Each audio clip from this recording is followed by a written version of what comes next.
Hello. Can you hear me? Yes. Yes. Your IT and your witness room tried to connect on the old link, Miss Burns. Okay. So that's where I was for a minute until Ms. Kippenbrock advised me, and I went out of that link and I connected to the new link that she sent last evening. Okay. Okay. And just to let you all know, she has already resumed the YouTube.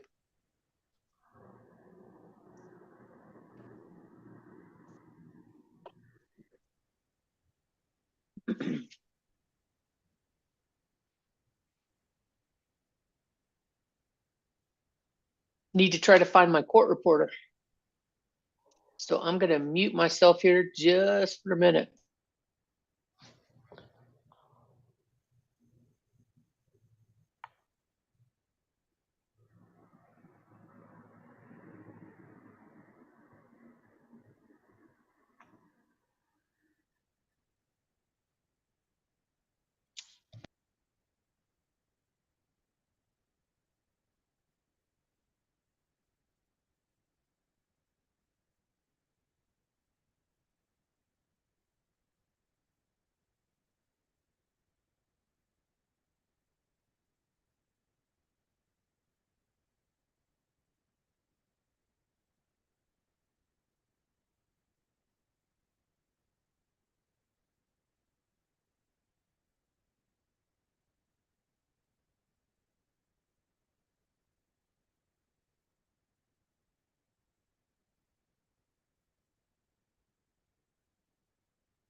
Hearing examiner, Hello there, Miss Anna. our court reporter should be logging in shortly. Yes, ma'am. I was just on the telephone with her. Apparently, there was a bad accident and it held up the traffic with her driving into work. So we'll wait a couple of minutes. Good morning to all. Good morning. Looks like Morning.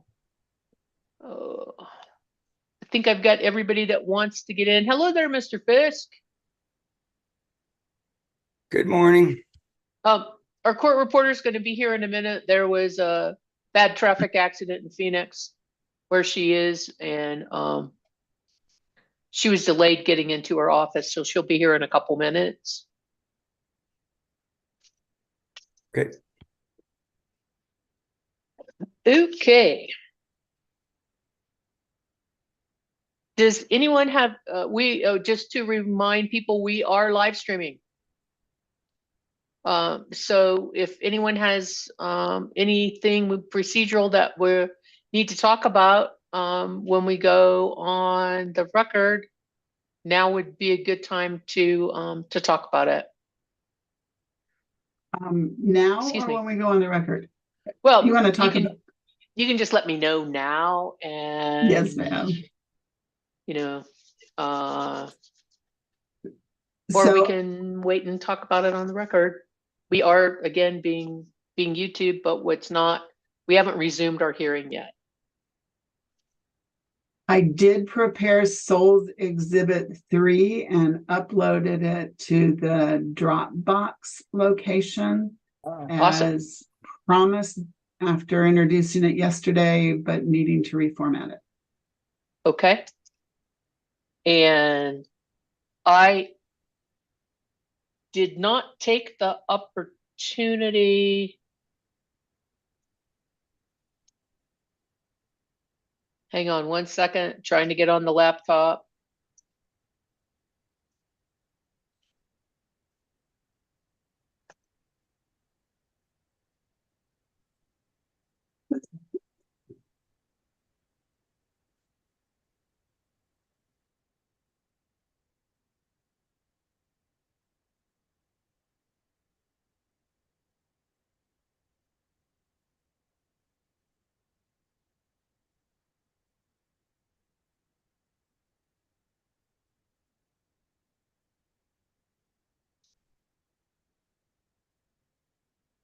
I see Souls Exhibit 3.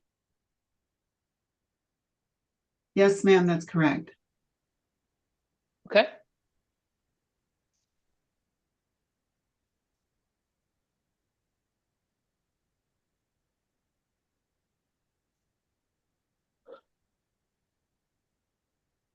Hmm.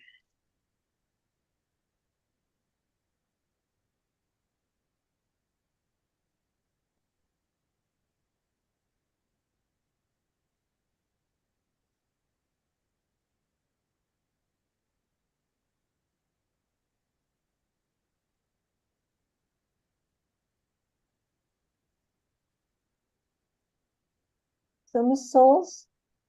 Okay, Souls Exhibit 3 is the quarterly status report for Carne that was filed on June 30th.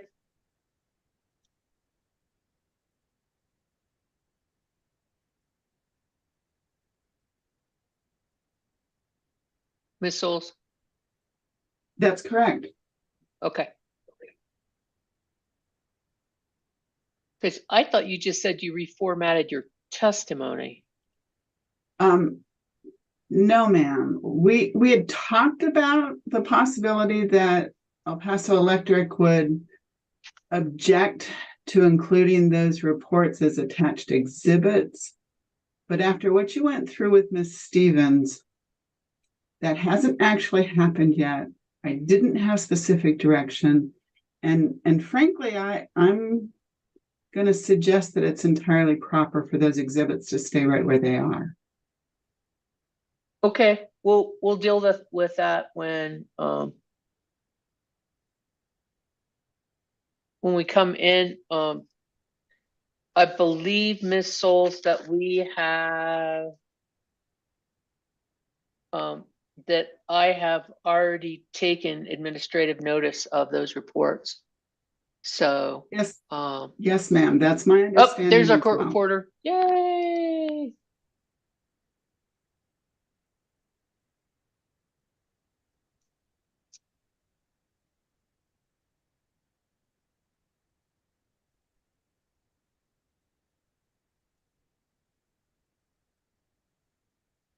Hi, Melissa. I made it. Yay. Sorry, everyone. Thank you. Okay. All right. Are we ready to go? Yes. Okay. Well, I believe we have the participants that had indicated they were going to be here just to, we're back from our evening recess yesterday. In case number 23-00086. This is in the matter of El Paso Electric's renewable energy plan. And when we recessed, I believe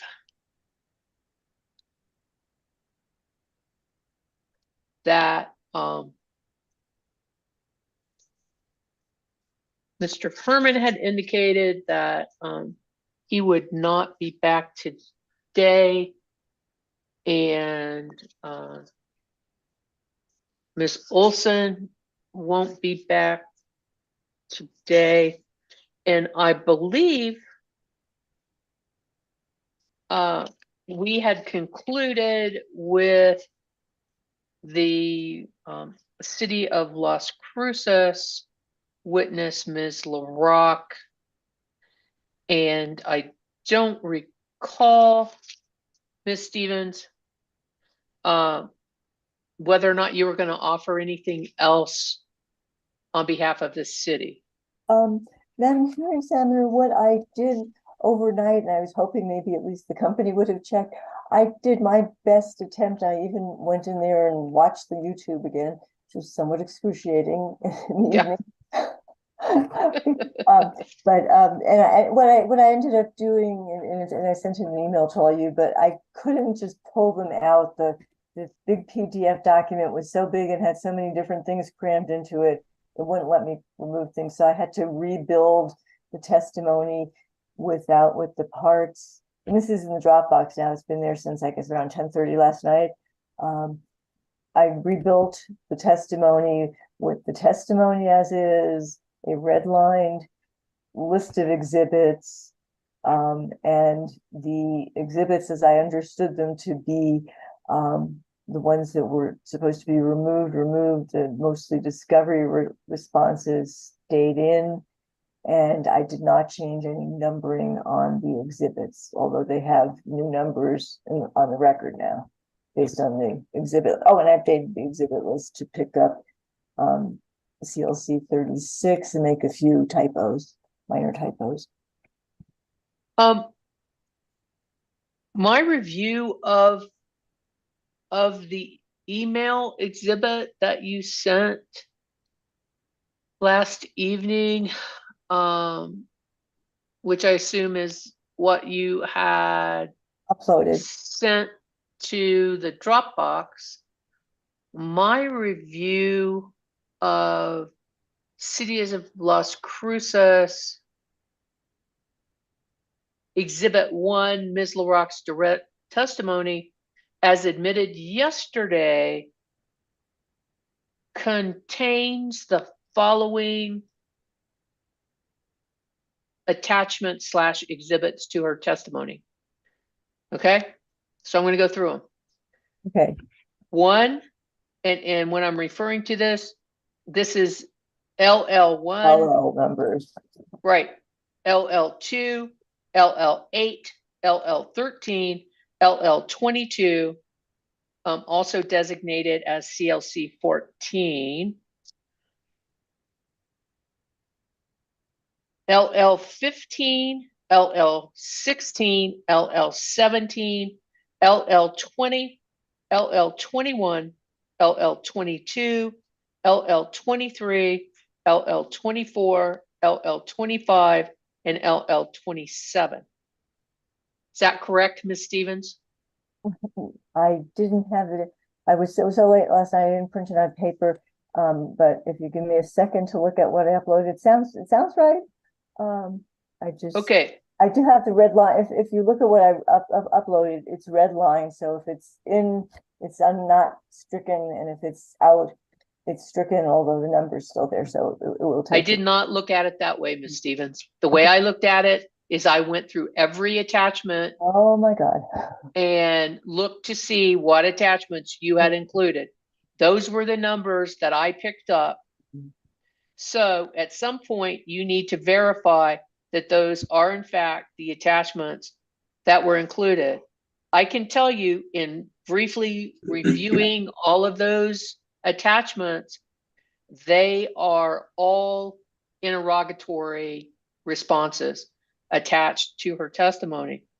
The only question that I had with regard to the exhibits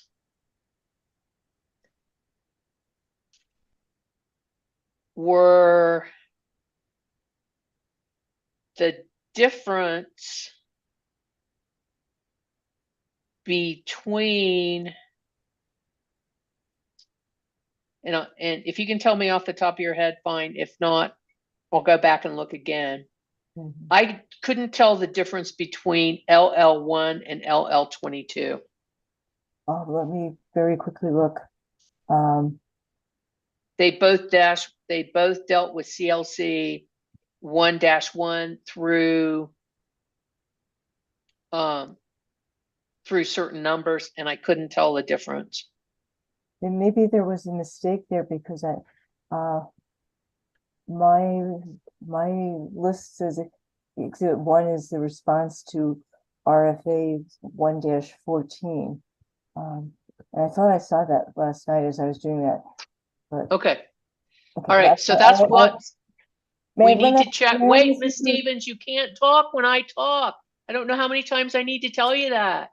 Okay, please. That's the one that I had an issue. Please look over, and by the conclusion of our hearing today, verify those are in fact the attachments to the testimony. Thank you for putting on the testimony as admitted yesterday. Okay, Can I have those numbers back to you very quickly? Zooming through them, just so I got them all. 1, 2, 8, 13, 22. Wait. Okay, go ahead. 1, 2, 8, 13, 22, 15, 16, 17, 24. I have 20. 20, 21, Oh, 22, 23, 24. I wrote 25, down 20, thank you. 21, 27. 22, 25, 27. Yes, ma'am. I will check. Okay. All right. So we have that. You have your revised list.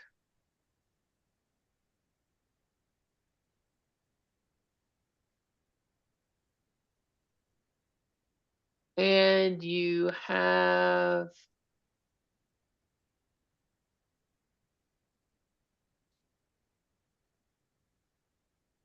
I added 36 last evening. Which is, Right. well, actually, that's the one that is LL1.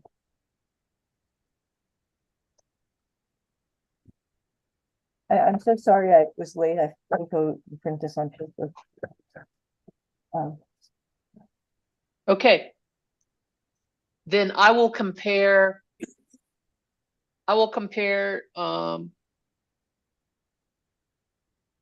CLC 36 to LL1 as attached to the testimony. Okay. And I'll do the same. Very well.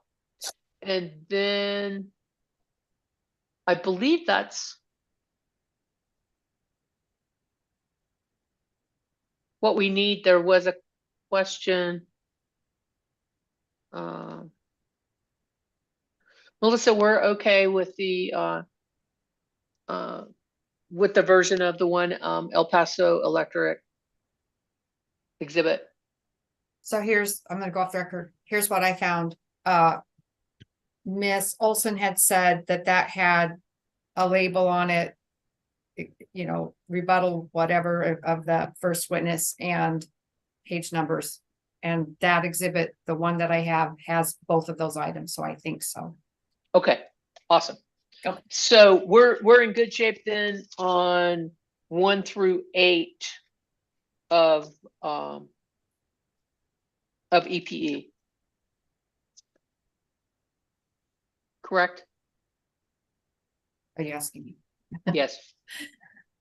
Yeah, I should be okay for those. Okay, good.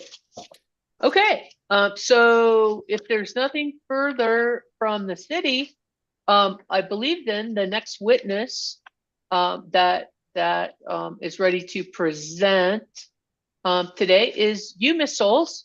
And good morning. And if you just state your name for the record. My name is Mary Lee Souls. I reside And at 30. hold on, just your name. And Melissa, if you would please swear Miss Souls in.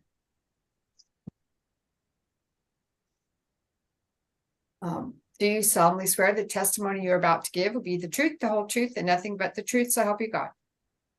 Yes, I do. Thank you. Go ahead, Miss Souls. You're going to tell me where you live? I reside at 3047 37th Avenue West, Seattle, Washington. And it's my understanding that you I know you were an El Paso Electric ratepayer. Are you still an El Paso Electric ratepayer? Yes, ma'am. And Ms. Souls, you have testimony that you filed in this case, correct? Yes. And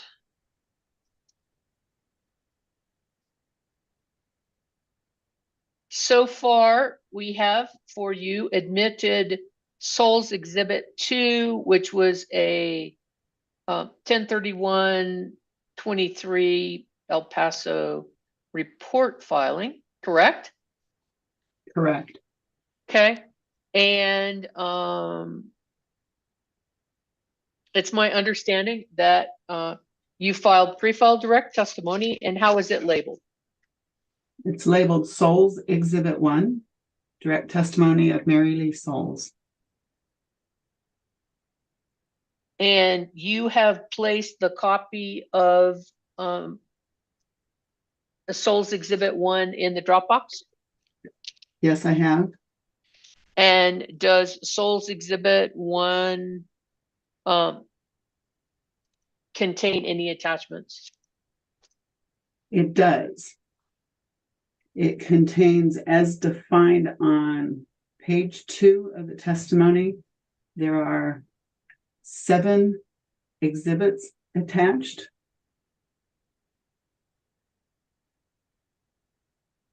And I you see now filed one of them is mislabeled. It should say on page 2, it should say exhibit MLS-7 instead of MLS-2 at line 17. You're gonna have to hold on. My Dropbox is acting finicky here.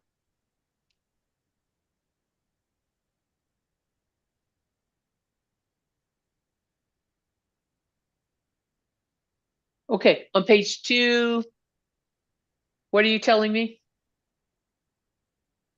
This is my table of contents. It lists Yes. the exhibits that are attached to my testimony. On line Mhm. 17, that should read exhibit MLS-7. Okay. So you're correcting that now. Yes, please. And Ms. Souls, do you know whether or not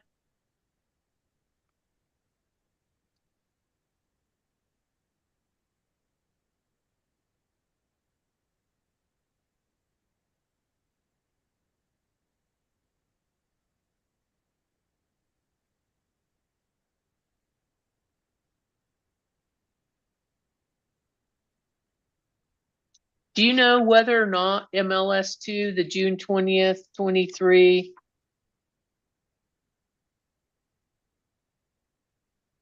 monthly status report's already been admitted in the record in this case? I believe it has been admitted. Has by it the been city of admitted Las Cruces. has it been admitted as City of Las Cruces Exhibit 30?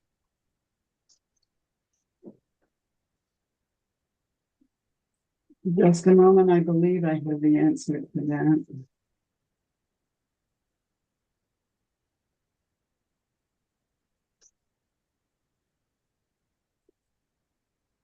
The June 20th report regarding Hecate and Buena Vista was CLC 30. Yes, ma'am. Okay. And is MLS 3 the same exhibit as CLC 31? I believe so. And is MLS 4 the same exhibit that is CLC 32? I believe so. And is MLS 5 the same exhibit that has been admitted via administrative notice as CLC exhibit 33? I believe so.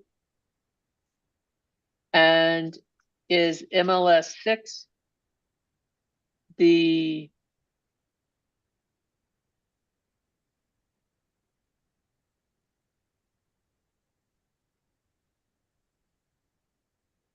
is MLS 7 the same exhibit as CLC exhibit 34? I believe so, yes. Do you know whether or not MLS 6, the June 30th, 2023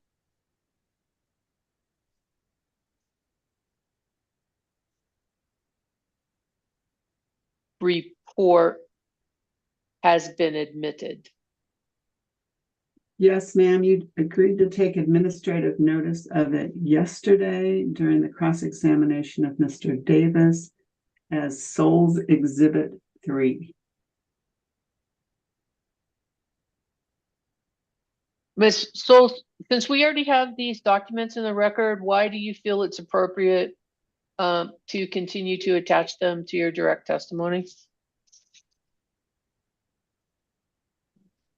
I relied on those reports in drafting my testimony, and I'm not claiming that they are true. I'm claiming that they are the basis of my testimony. It was my understanding from my reading of the commission's general rules of evidence, and this would be 1.2.2.35H,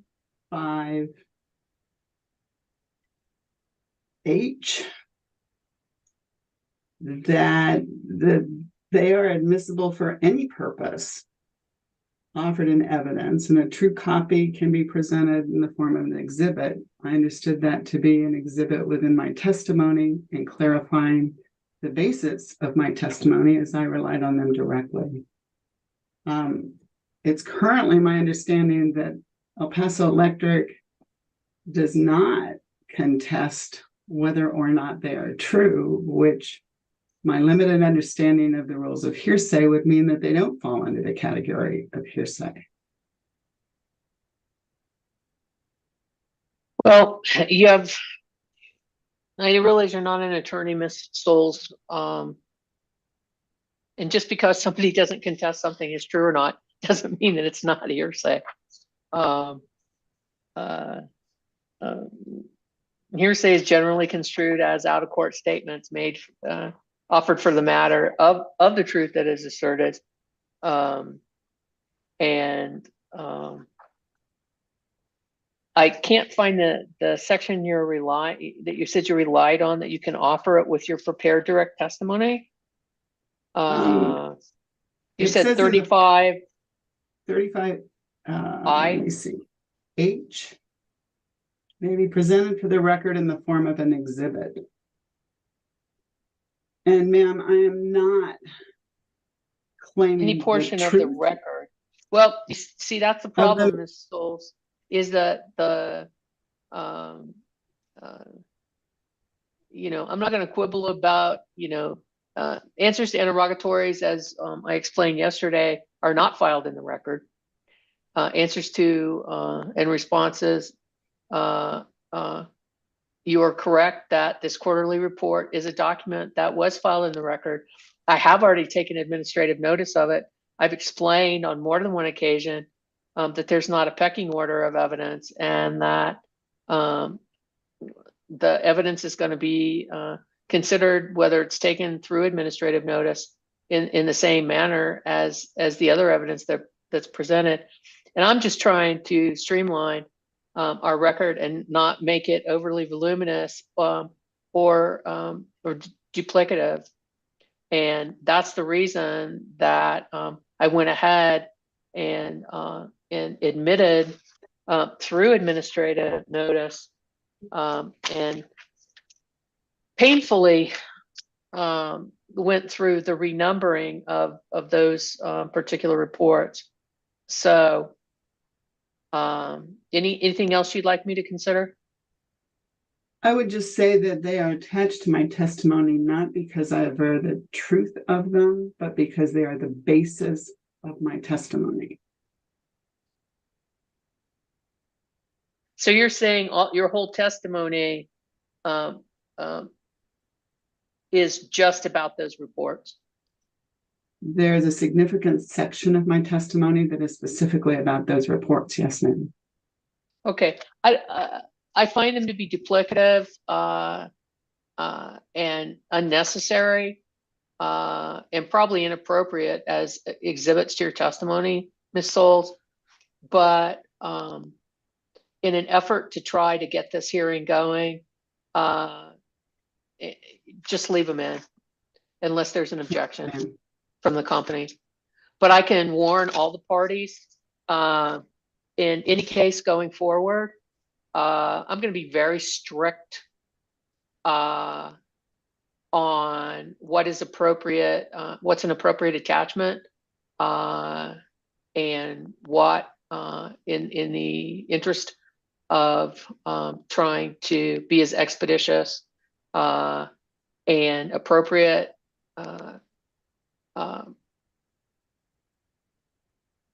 what is an appropriate attachment and to somebody's testimony, and not having a duplicative, voluminous record. You can count on dealing with these issues. I'm going to make sure that I set the testimony deadlines far enough in advance that all of this is going to be determined. This is a special case because this was somebody else's case, and Hearing Examiner Fisk and I were asked to take this on because of the statutory deadline and not wait for it to be reassigned some other way. So I just put that out there as I've been told, a word to the wise should be sufficient.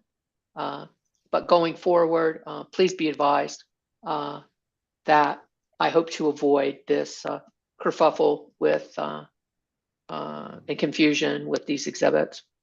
Okay, Ms.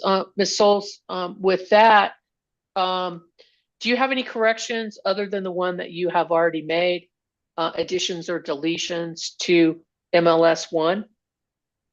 Yes, ma'am. At page 19, the last column, there's a Hold on correction on the just date. 1 second.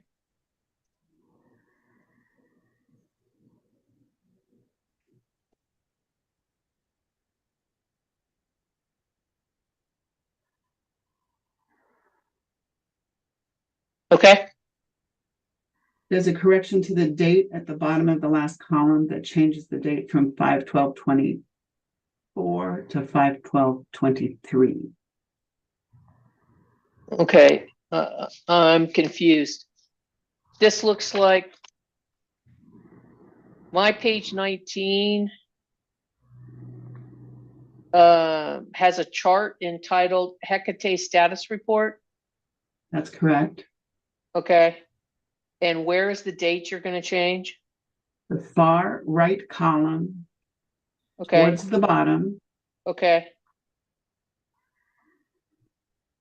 the date 5/12/24 is corrected to 5/12/23. And this is in fact a date that you're putting in and you're not trying to change the report date, is that correct? That's correct. It currently misrepresents the report information Okay, and why are you making that change? so that it is consistent with what the report actually says. Okay, go ahead. On page 36, this is removing a random number 2 on line 12 and correcting the formatting at line 20. Okay, page 36. What line, please? Line 12. Okay, get rid of that two in Yes, front of ma'am. customers. Yes. Okay, go ahead. And at line 20 and 21, it was just correcting the formatting. It had been continuous rather than separating where the question began. Okay, To the best of that my knowledge, those are the only corrections. Plus the And one did- that we did earlier about the exhibit 7. and did you make these corrections in the version of the Dropbox that you submitted on Friday? I didn't make the correction to the name of the exhibit 7. The others I did. Okay, and with the correction to the exhibit are the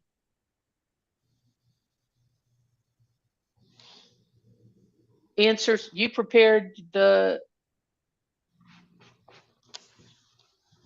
well, are there any other attachments other than the reports that I've taken administrative notice of? Yes. You prepared MLS1, your curriculum vitae? I did. Okay. And is your testimony and your exhibit MLS1 true and correct, to the best of your knowledge? Yes. And if you were asked these same questions today, would your answers be the same? Yes.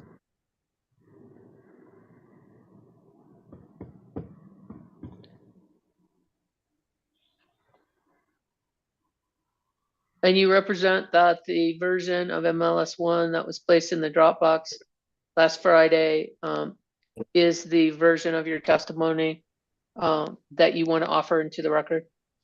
No, ma'am. I represent that Souls exhibit 1 represents my direct testimony that I wish to offer in the record.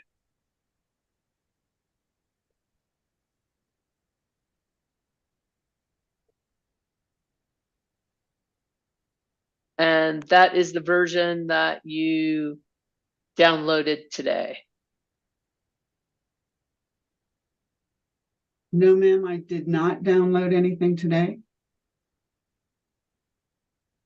Okay, so then this is the version that you downloaded last Friday that you want to be your direct testimony in this case, correct?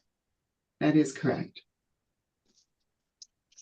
Any objection to what's been identified as Souls Exhibit 1?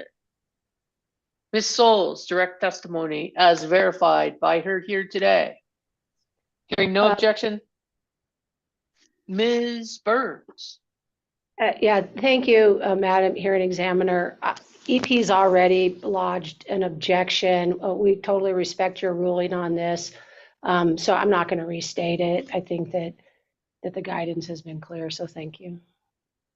And refresh me, Ms. Souls. Ms. Burns, what was the objection to Ms. Souls' testimony? Well, we had previously discussed, publicly filed documents, being duplicative in the record, and Right. I thought we had agreement on the way we were going to proceed this morning. But with all that said, I'm totally respect your decision to move forward, and I'm not going to object to this reiteration. Right. And look at it this way. I think I've already ruled, Ms. Burns, that I do find Ms. Souls' exhibits, except for one to be duplicative of Exactly. what's already in the record. And, but I'm allowing it just so that we can get on toward completion with this. But again, be assured in the future, I will try to take a different tact. Thank you. Thank you. Hearing no objection, MLS 1, Ms. Souls. Direct testimony is admitted into the record. Ms. Souls, do you have any other exhibits that you'd like to offer into the record? Can I ask a question? You said MLS 1. I thought it was Souls Exhibit 1. Am I? Somebody Pardon me. help me. Sorry. Yeah, no, it's Souls Exhibit 1. You're right. Okay, I'm CLCing and okay. yes, ma'am. So yeah, so we should have for Ms. Souls, Souls 1, 2, and 3. Okay, thank you. Okay. Ms. Souls, anything further that you'd like to offer into the record? Well, thank you for the opportunity. I've never been offered that opportunity before, but the answer is no. Okay, very well. Then are you ready for some questions? Yes, ma'am, I am. Very well. Ms. Burns, does EPE have any questions for Ms. Souls? EP has no questions for Ms. Souls, but we would like to thank you for your testimony. Thank you, Ms. Burns. Ms. Stevens, any questions for Ms. Souls? City has no questions for Ms. Souls. Thank you. Okay. Ms. Lynch, any questions for Ms. Souls? No, ma'am. Very well. Mr. Black, does staff have any questions for Ms. Souls? Thank you, hearing examiner. Staff has no questions for Ms. Souls, and thanks her for participating in today's continuation hearing. Okay. Thank you, Mr. Black. Mr. Fix, let me know if you have any questions. I have no questions. All right, sir. I was just going to say, I just have a few questions because I think I understand your testimony. Ms. Souls, and I know that you've indicated in your testimony that you're a frequent intervener in El Paso Electric's cases. And I know that I've presided over some of them, and I know some of them have been renewable cases, but is it fair to say, Ms. Souls, that you don't just intervene in renewable cases? That's correct. I've intervened in a wide range of cases. It is listed on the second page of my MLS exhibit, MLS 1, attached to my testimony. So if I were to characterize it, you've said a wide variety, but it includes rate cases and CCN cases, correct? That is correct. And essentially,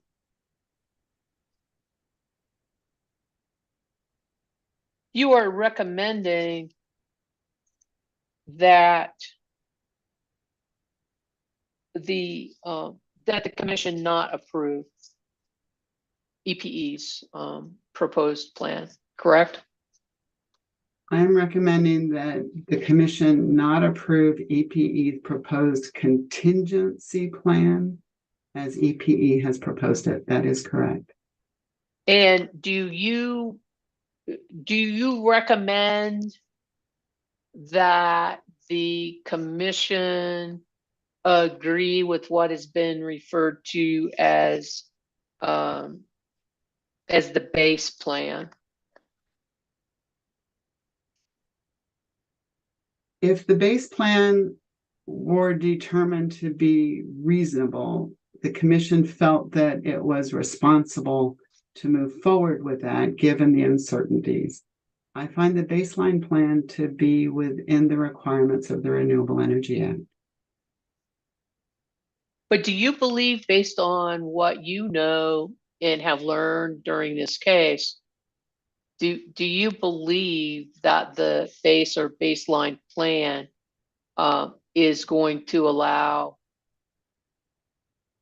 El Paso Electric to succeed? If by succeed, you mean will they satisfy the 20% renewable portfolio standard requirement? I have do. far less confidence that it will achieve that than my confidence that it will not.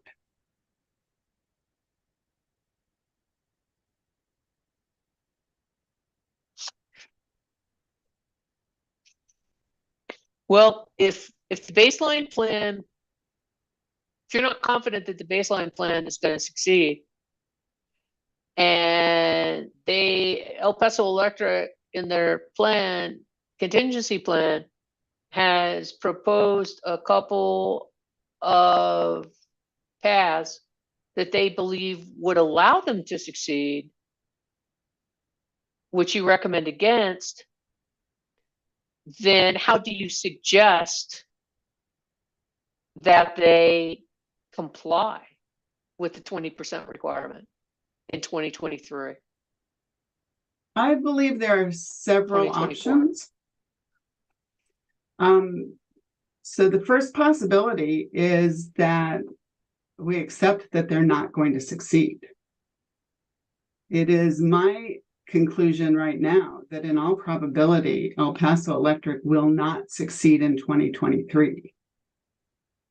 And that not succeeding for another year is then consistent with they can be allowed to not succeed. I don't know what that means. I don't know what tools the commission has. I don't know what that means. I believe that there are paths forward where they could succeed that are consistent with the intent and the requirements of the Renewable Energy Act and the commission's rules. That's not Like what El what? Paso Electric has proposed. The first one has to do with distributed generation. El Paso Electric will not succeed in 2023 because in the middle of 2023, the commission directed that they cease registering and retiring distributed generation renewable energy certificates. And as a result, they come up with a big shortfall to what would have been a successful plan for 2023. So let's stop right there then. I mean, I realize that you're testifying on page 13 with regard to that very situation. So are you saying then that you believe that it's the commission's fault that El Paso Electric might not succeed, that the commission set them up to fail? Those are pretty strong words, but that appears to me to be what actually happened. In the same order that approved El Paso Electric's plan for 2023, which did rely on the renewable energy certificates from distributed generation, the commission also ordered that they immediately, not in the future and not with new distributed generation installations, that they immediately take that step.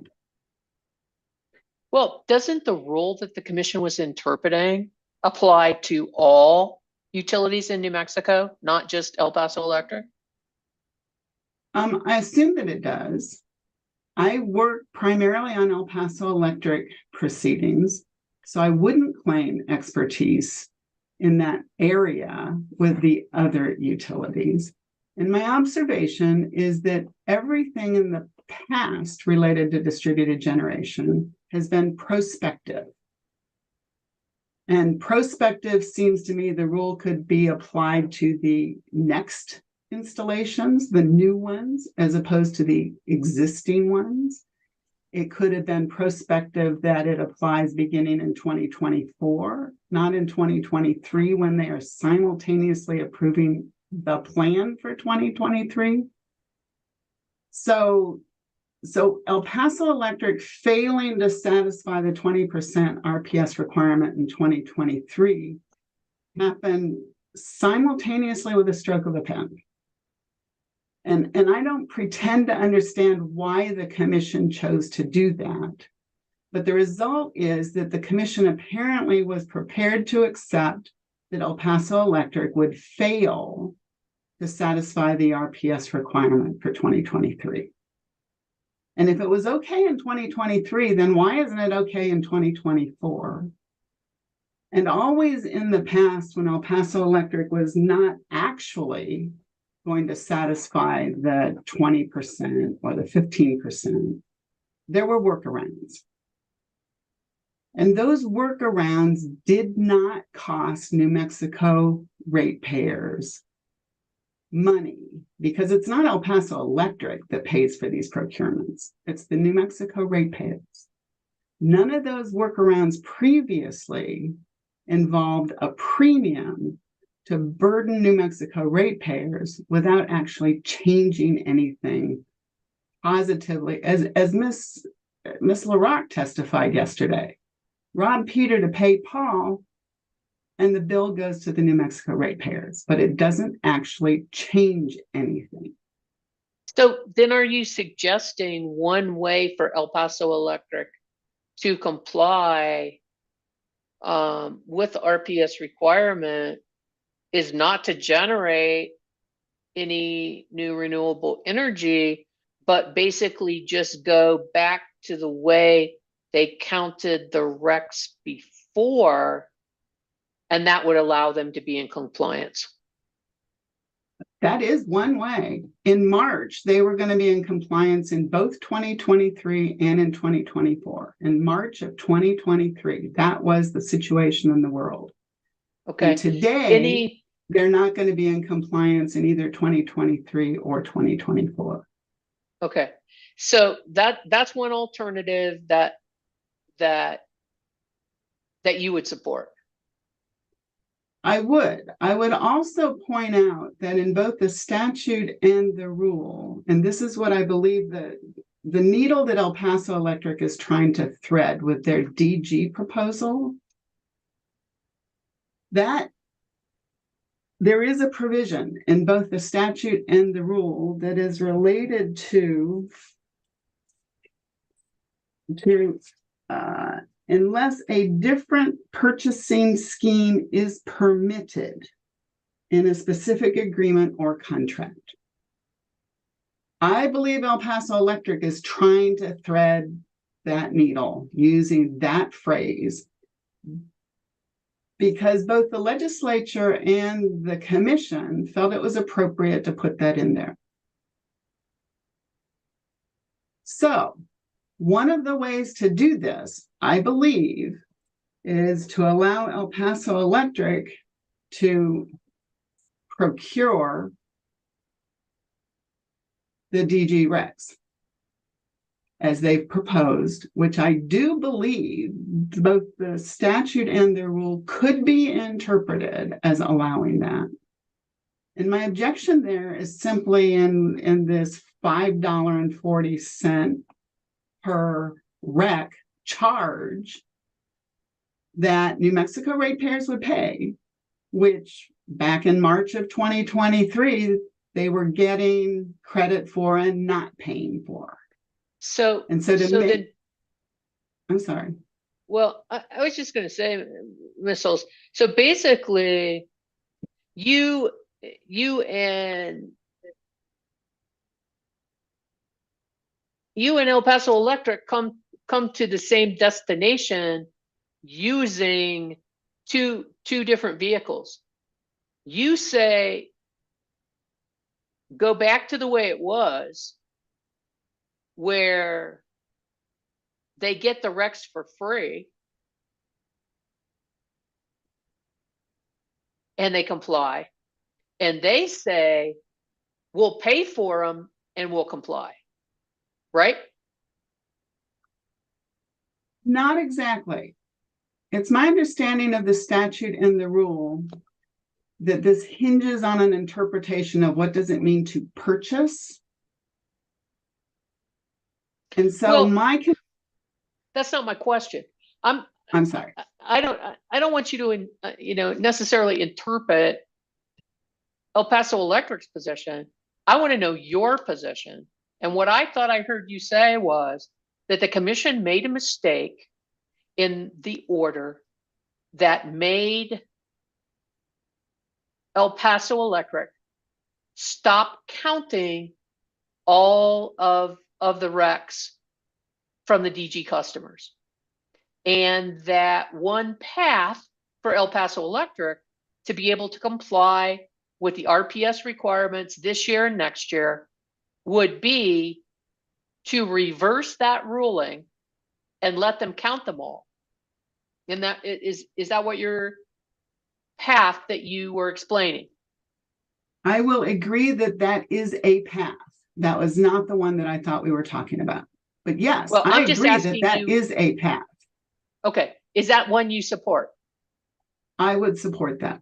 Okay, but again, letting El Paso Electric get all the DG RECs, again, with their proposal, they're getting some of the RECs when they're buying the energy through I think they're tariff 16, or rate 16. And then now they're proposing to buy those other RECs for the energy that goes into the system that's not consumed, or that net meter energy. That's the $540 per REC that they would pay for to the DG generator that the ratepayers would pay for, correct? That is El Paso Electric's proposal. My And you disagree? contention- I disagree with the price, not with the mechanism. Okay, and you think it should be closer to 1 cent? I'm suggesting it should be no more than 1 cent. And this is on the basis that back in March of 2023, ratepayers were getting that for free. And that Okay, no more than 1 cent per REC, as in per megawatt hour, is close enough to for free that it feels to me that it is not exploiting or disadvantaging New Mexico ratepayers at that price. okay. Are there any other paths that going forward, based on what you know about either prior to the case or what you've learned during the testimony of the case, any other paths that you believe El Paso Electric has Yes, ma'am. to comply with a 20% RPS that you would support? Yes. What are We've they? just gone over 2 that I would support.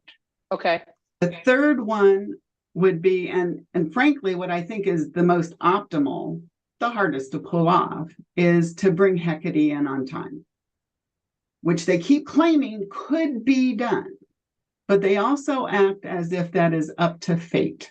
Perhaps it is. That's the most optimal path. well, and I was going to ask you about that because, in your business experience, I'm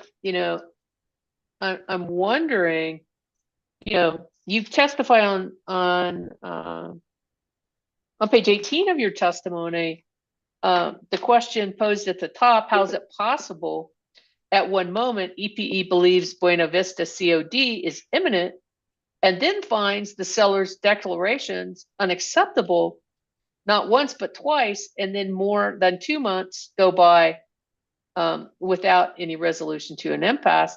And you testify, I have to conclude they're not paying attention, they're not communicating internally, they're not communicating externally.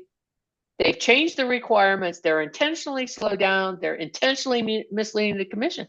Those are some pretty serious charges, Ms. Souls. Yes, ma'am, I understand that. What facts do you have other than your speculation? What facts do you have that would prove this to the commission? Madam Hearing Examiner, I don't have facts beyond the reports that they have been providing. And it is true that my business background, I was responsible for very large projects. I worked in the auto industry. And most of what we did was tremendously dependent on suppliers, on subcontractors, on general contractors, on organizations that we had engaged to do something for us as a company. And the result of a failure to successfully do that and to do it on time was that General Motors didn't make a car, which was hugely expensive. It was, you just didn't let that happen. So my experience has been with global projects and how to recognize red flags and how to step in early and how to take something off the plate or put something on the plate, how to read reports like this and determine whether or not you're going to get there. So I didn't say that any one of these things specifically that I can support with anything more than the indications and the red flags in those reports. And I tried to make that clear in the way I framed my testimony. I don't know. I mean, other than if you don't have facts to prove it, my next question would be, why would any company intentionally, basically the steps that you are claiming is they're sabotaging their own project? Why would they do that? So two things. The first thing is through Mr. Davis' testimony in particular, he sees these PPAs as being very hands-off. He describes it as almost as if El Paso Electric is a spectator. And in the various communications, El Paso Electric is very sensitive to the legal ramifications of actions and or statements that they take.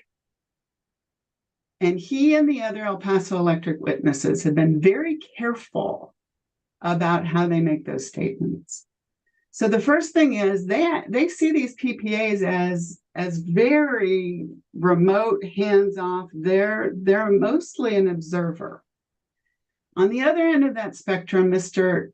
Davis describes his responsibility and El Paso Electric's responsibility for the Hecate Verde substation, which they are solely responsible for, and for which he's much more engaged, and for which he describes using the pronoun I. It is his personal reputation and involvement at stake. And then he also, to me, what I thought was interesting, he describes how the other interconnections that they're more engaged in because eventually El Paso Electric will be the owner. And while I'm sensitive to the legal ramifications of that, how El Paso Electric engages is distinctly different. The second thing is, I don't believe El Paso Electric has skin in this game. All of the additional costs related to the failure of Hecate to come online on time, all those costs are borne by New Mexico ratepayers, not by El Paso Electric. Well, I don't think that's necessarily true, Ms. Souls. I mean, aren't there liquidated damages clause and other contractual mechanisms that have been put forth in the record in this case that actually Hecate has been invoiced for and is going to be responsible? And I thought I heard testimony maybe the first day of the hearing, that, that once that money comes in and at an appropriate time, that's going to be shared with the ratepayers? Well, we didn't talk about whether or not that is going to cover these additional costs that are being put forward. And the experience we've had in the past, remember Hecate was supposed to originally, way back, have commenced commercial operation on May 1st of 2022. And it didn't. And so New Mexico ratepayers have borne the increased costs of replacement energy. They've borne the increase in other Objection. contractual. I'd like to object to this testimony as just pure speculation. Well, I'm going to allow, in the testimony is, I think you could characterize it as speculation, but, you know, I think the witness is allowed to have her opinion, and the commission will be able to weigh whether or not there's any support for that. So I'm going to overrule that, Ms. Burns. Well, let me ask you this, Ms. Souls. I want to go back before I forget it on page 14 of your testimony. And you have previously indicated that your testimony is interwoven with reports, monthly and quarterly reports from El Paso Electric. And I wondered whether or not EPE's rebuttal testimony or the testimony at the hearing has changed your opinion. Your testimony on page 14 at line 13, I conclude that the reports are providing only limited transparency and absolutely no accountability. And it's your belief that EPE is not taking what you believe to be all the necessary steps to ensure that the projects are timely completed. And so does the rebuttal or the testimony you have heard provide you with any more information as to what these reports mean or what they attempt to do, such as to change your conclusion?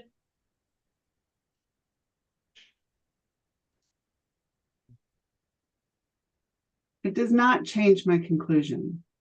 So first of all, the reports themselves, I don't believe they're being done carefully, and I don't believe they're being done to provide transparency. They're required to go to the commission. I don't know if the commission feels like they completely understand as a result of the reports what's going on, which is what would be the transparency part. In terms of accountability, I'm at a loss. I'm totally at a loss as to what holds El Paso Electric accountable. I don't know. I don't find that the reports are creating accountability. And I haven't yet, in the course of this hearing, learned anything that is answering my questions about what holds El Paso Electric accountable. Well, you know, I mean, you're testifying to that on page 29 of your testimony. You know, when that very question you posed to yourself, should the commission hold EPE? This is line 20 on page 29. Should the commission hold EPE accountable for achieving the RPS of no less than 20% renewable energy in 2024? And your answer on page 22 or line 22 is yes. You know, and you know, what I wrote there with the big question mark is how. And what you've just testified is you have no idea how. So what I would Right? say is that the financial costs of what they're proposing should be borne by El Paso Electric. Okay. And it is In the true form that I of don't know. a penalty? I'm sorry again. In the form of a penalty?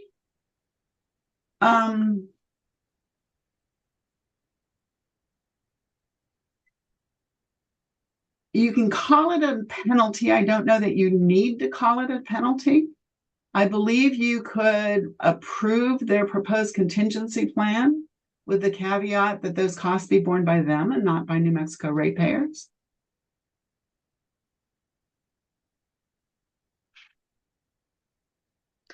But ultimately, I mean, do you believe, based on your knowledge and experience in working for a large company, I mean, is that how you incentivize companies? You know, you know, through monetary penalties? That is one of them, yes.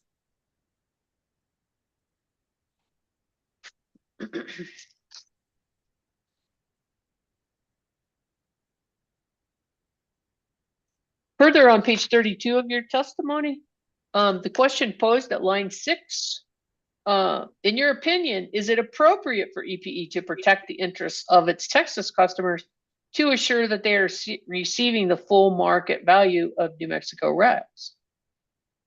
And basically your answer indicates that you believe that that they have a conflict between trying to act on the best interest of the New Mexico customers and their Texas customers. That's your testimony? That is my testimony. Do you believe that they that their policies and their choice of actions with regard to renewable favors one jurisdiction's customers over another? Yes. Why?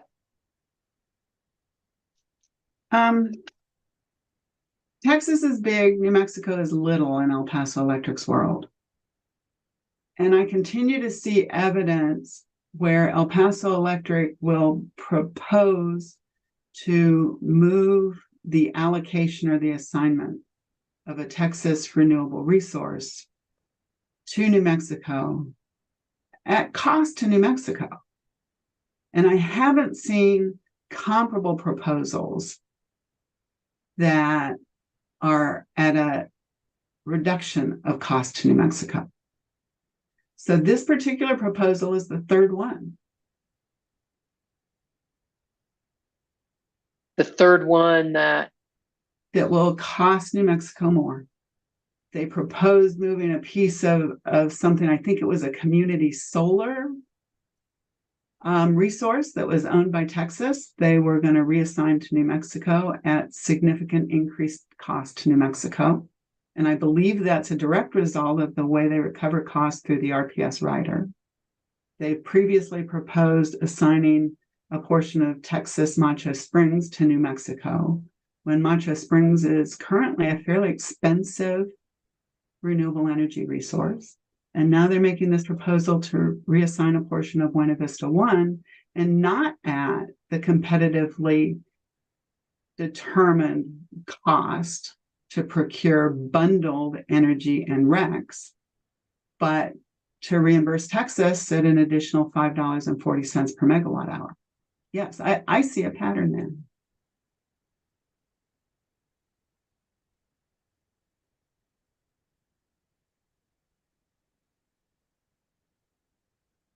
other than some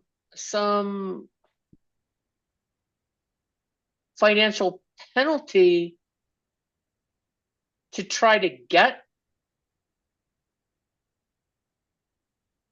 El Paso into the RPS compliance, what other recommendation do you have for the commission to try to change that pattern?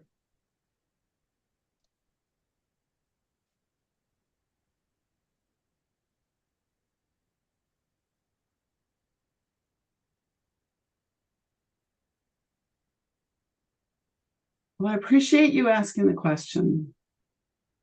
I would suggest that the commission be more involved. I would suggest that the RPS cost rider, excuse me? How? Direct engagement regarding oversight of these proposals and of the contracts that are underlying them. Don't you think that's micromanaging the company? It appears the company requires micromanagement. Okay, what other recommendations do you think is going to stop the path that you're claiming Remove that the- EP is on? Remove the RPS cost rider, and I'd remove the fuel clause so that the trade-offs within rate base are borne by the company when these things don't come to pass. So in other words, basically delay, increase the regulatory lag in between rate cases, or that's wrong. Force El Paso Electric to recover its costs only through a rate case mechanism, as opposed to a more immediate rider collection. That's correct. I believe it will tie the consequences of not doing one thing that we all thought was a good thing to do to the timing of then the consequences are tied together, and today they're not. Okay. Anything further? I'd love to have more time to think about the specifics of that. Those are the two things on top of my mind. Okay, very well. I appreciate it. Thank you, Ms. Souls. Those are the questions that I had for you.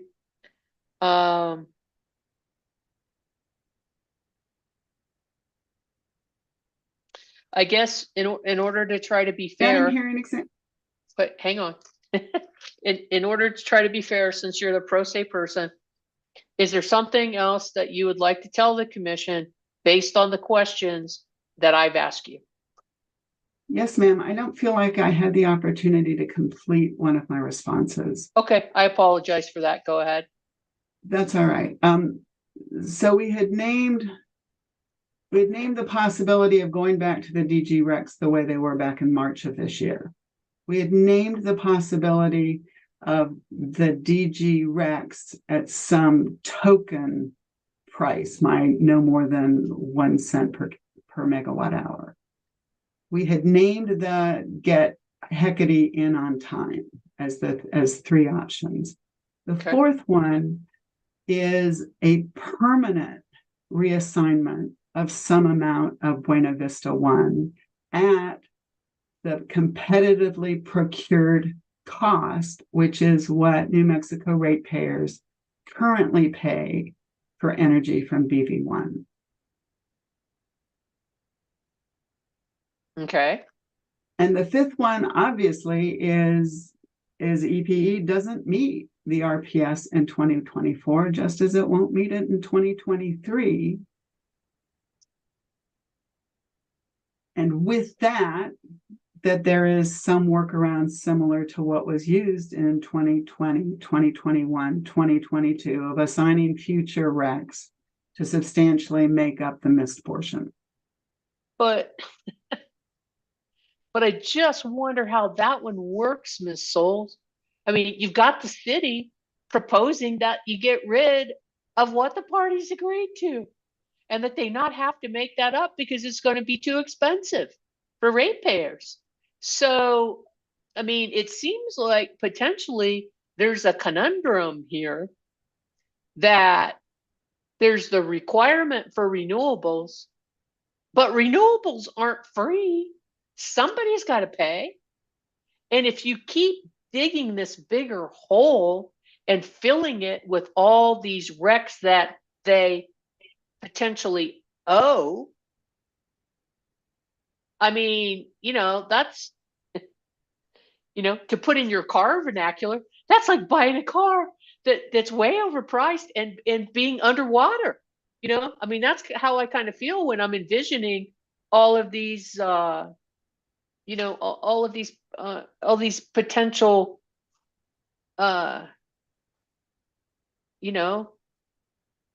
papers. I owe this. I owe this. I owe this. And and I'm not casting any aspersions on what the commission approved previously or what the parties entered into as agreements. Obviously, they thought that that was appropriate at the time, and the commission approved that. But again, if you look at cost considerations under the old RCT as being legally available ways to not have to comply with the standard. And then you have these, what I believe you refer to as workarounds that allow the company to make up failures to meet the RPS percentage requirement and owe it in the future. I wish you would explain to me how either of those things has led us right here today to having the company be prepared, even in the near future, to meet the compliance. My response to that is that those workarounds were not for the company's benefit. Those workarounds were for the benefit of ratepayers, so that ratepayers were not burdened with excess cost that was doing nothing to serve them. So EPE has the legal requirement, but ratepayers are the ones that, if the commission is not careful, ratepayers bear that cost burden. Okay. Anything further to complete your response? Just a minute.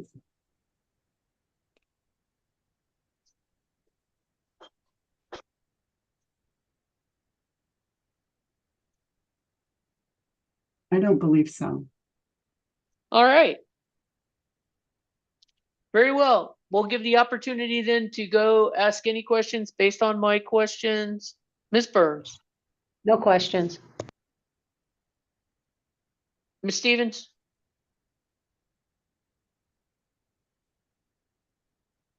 can't hear you.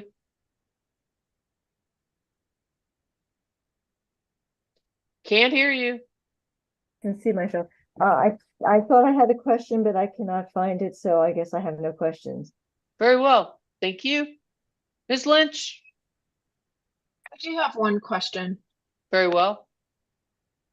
And it may venture into two. So the first question is building upon the series of questions that you asked Ms. Hools about the DG Rex.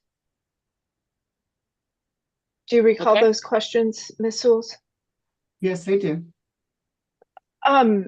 Are you aware of a bill that was before the legislature this past session for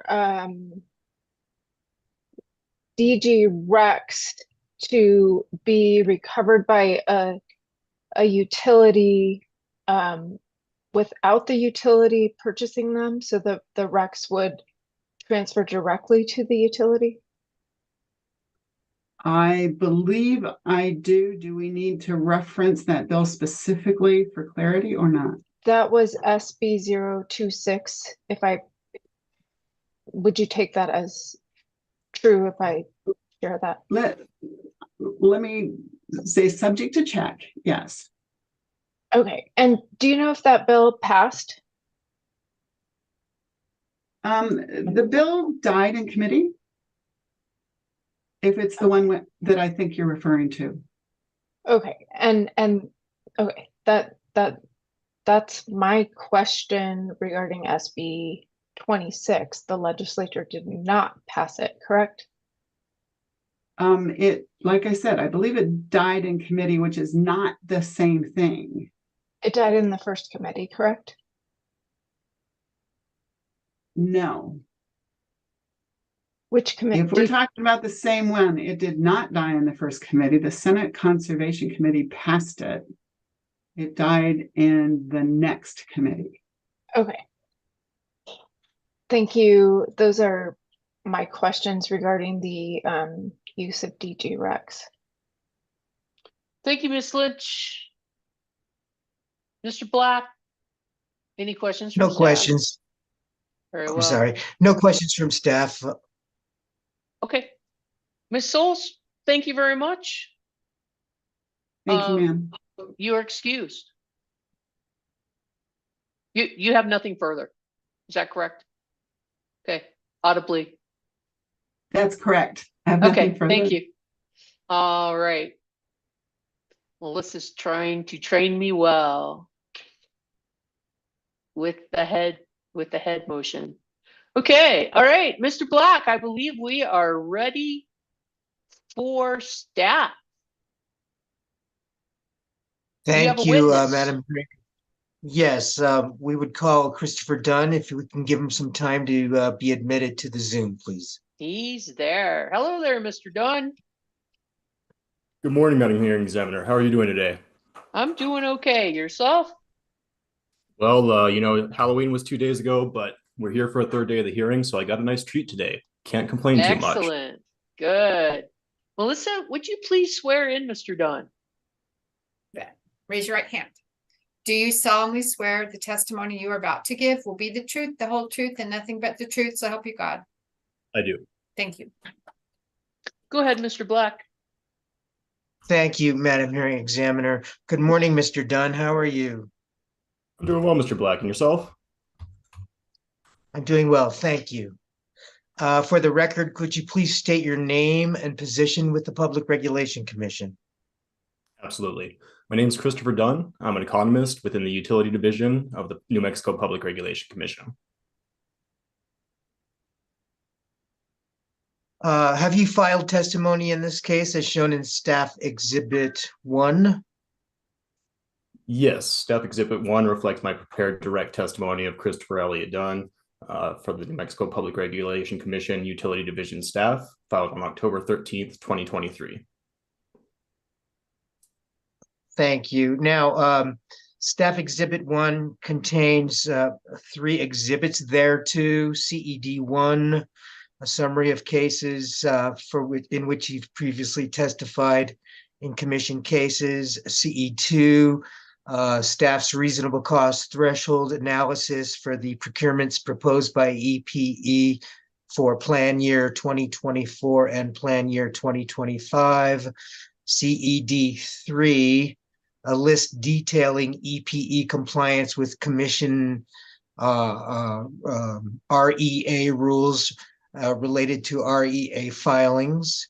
CED 4, which is staff's estimation of the changes of EPE's renewable portfolio costs and renewable portfolio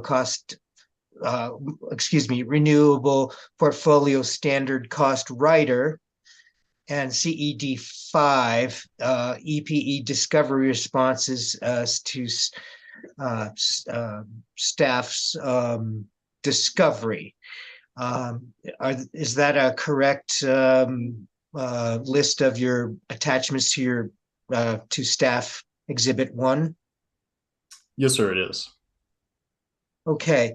Was this testimony prepared by you or under your supervision? Yes, it was prepared by me.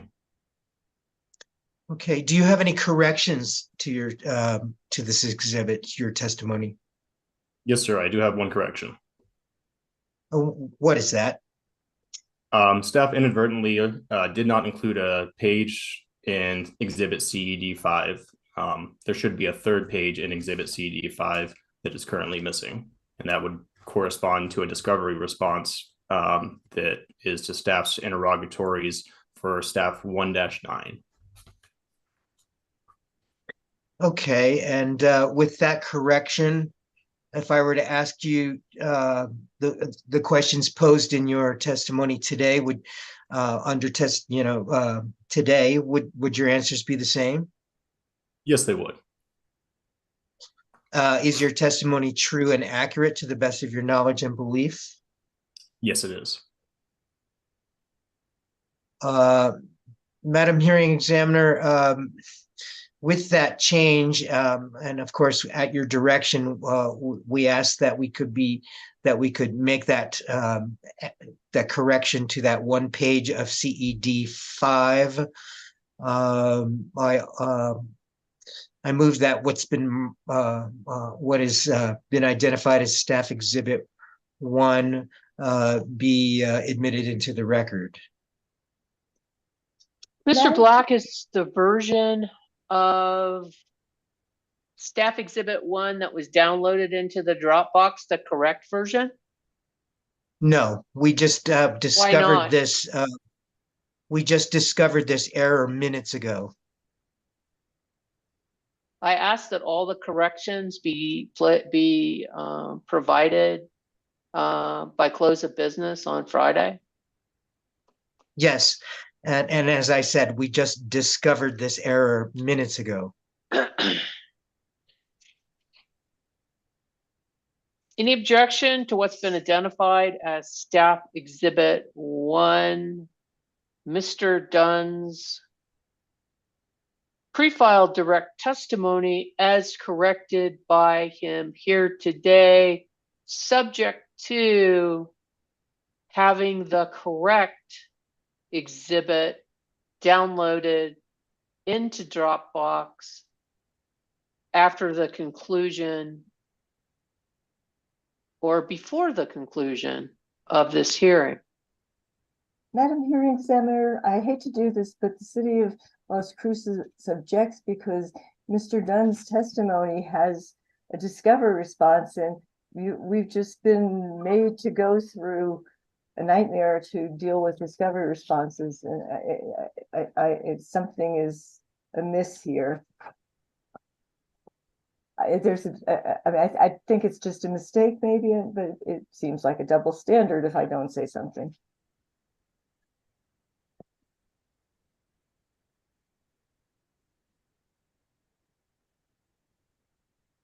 The primary exercise with Ms. LaRock's testimony, Ms. Stevens, was an attempt to get all of the documents filed in other dockets out to take administrative notice of, and which led us to some confusion yesterday with regard to actual discovery requests, which El Paso Electric did not have any objection to actually admitting those exhibits, which were dual numbered exhibits, both included as City of Las Cruces exhibits and Ms. LaRock's LL testimony exhibits, which were allowed to be included with her testimony. I will make the statement in the record that there is a discovery request answer from El Paso Electric in staff's testimony. 1,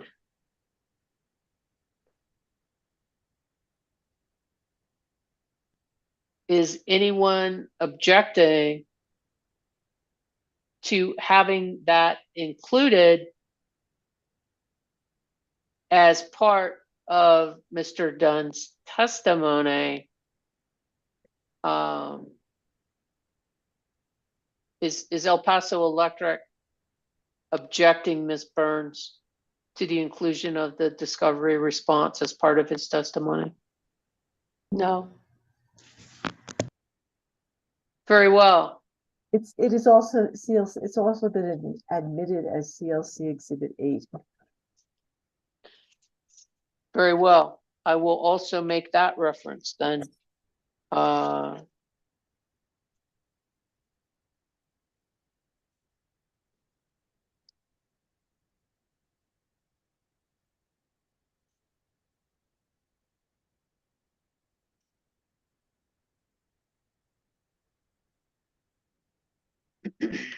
CLC 8, also known as LL16, EPE's response to interrogatory request for production staff 1-8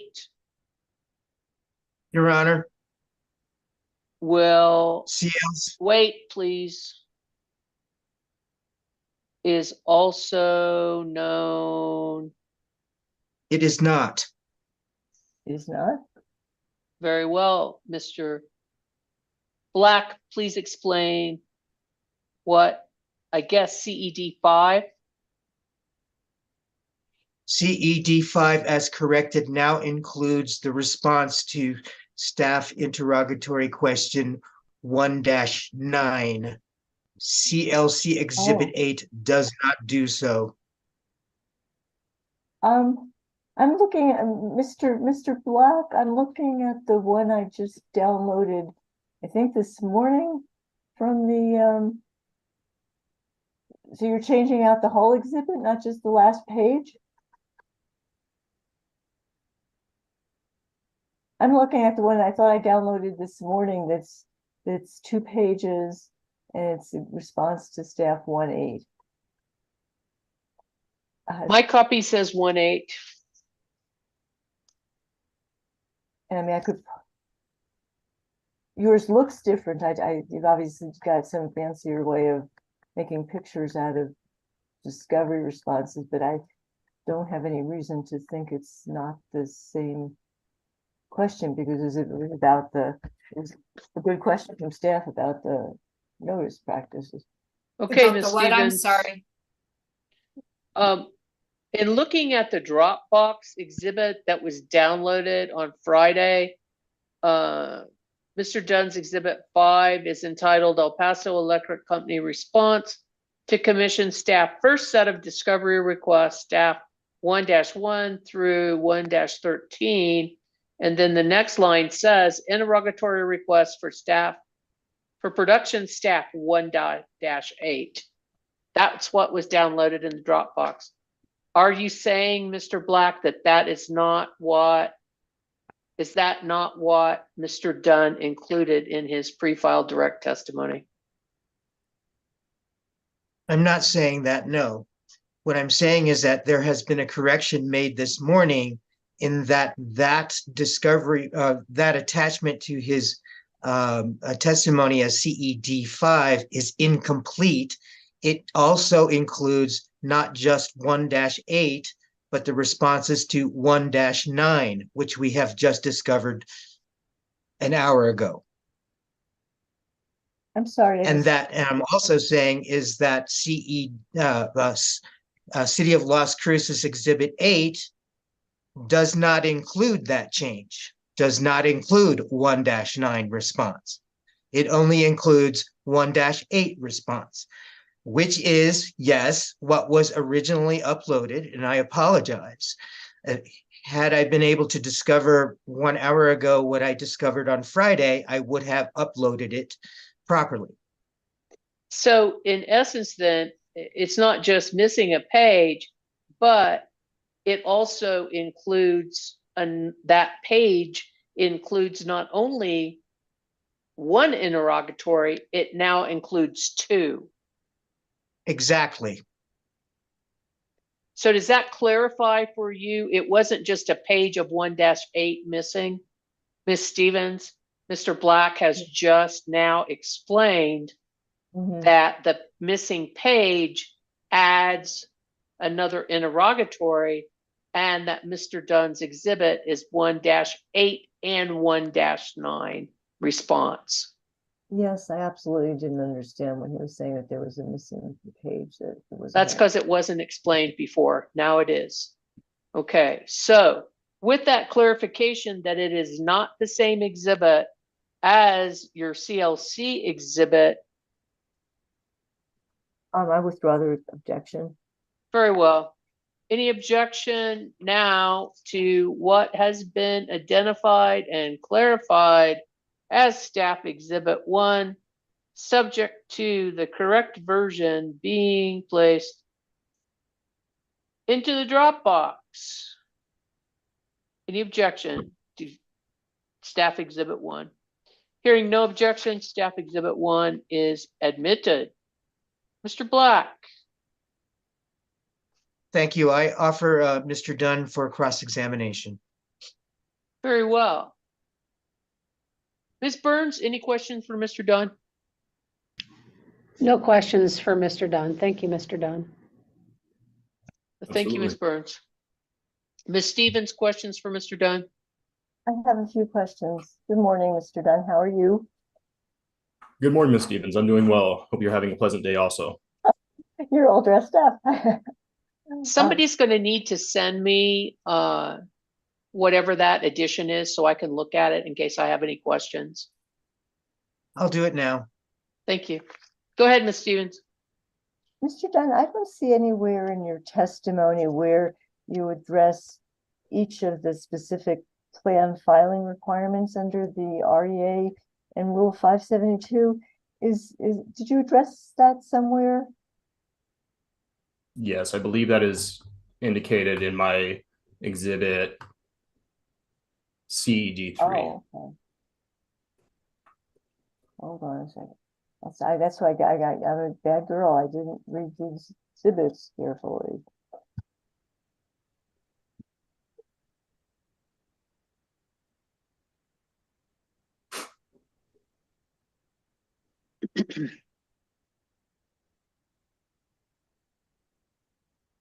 Okay, so Ms. Stevens, I apologize for interrupting you before you begin a question, but just so you know, you are off camera right now. oh, I am. Oh, I must have hit something. Thank you for noticing that. I touched. So looking at that, I see references to the company's testimony. And are you accepting all of the company's testimony at face value?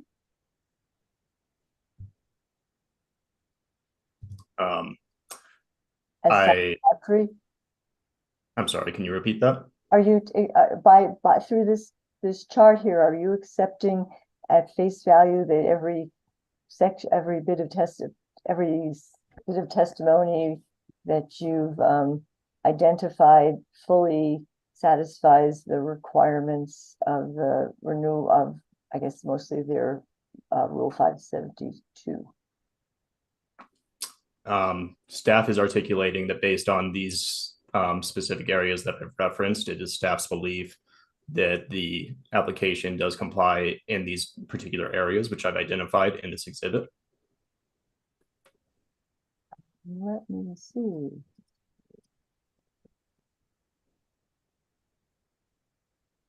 Let's turn to item 8. What evidence do you believe the company has presented regarding comparison of costs in the bid received with the price of electricity from renewable resources in the bids received by other public utilities?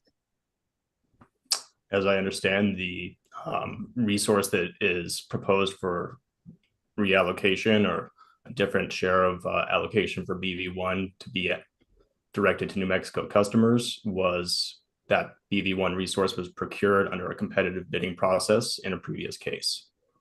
Do you remember how many years ago that was? I was not a participant in that case.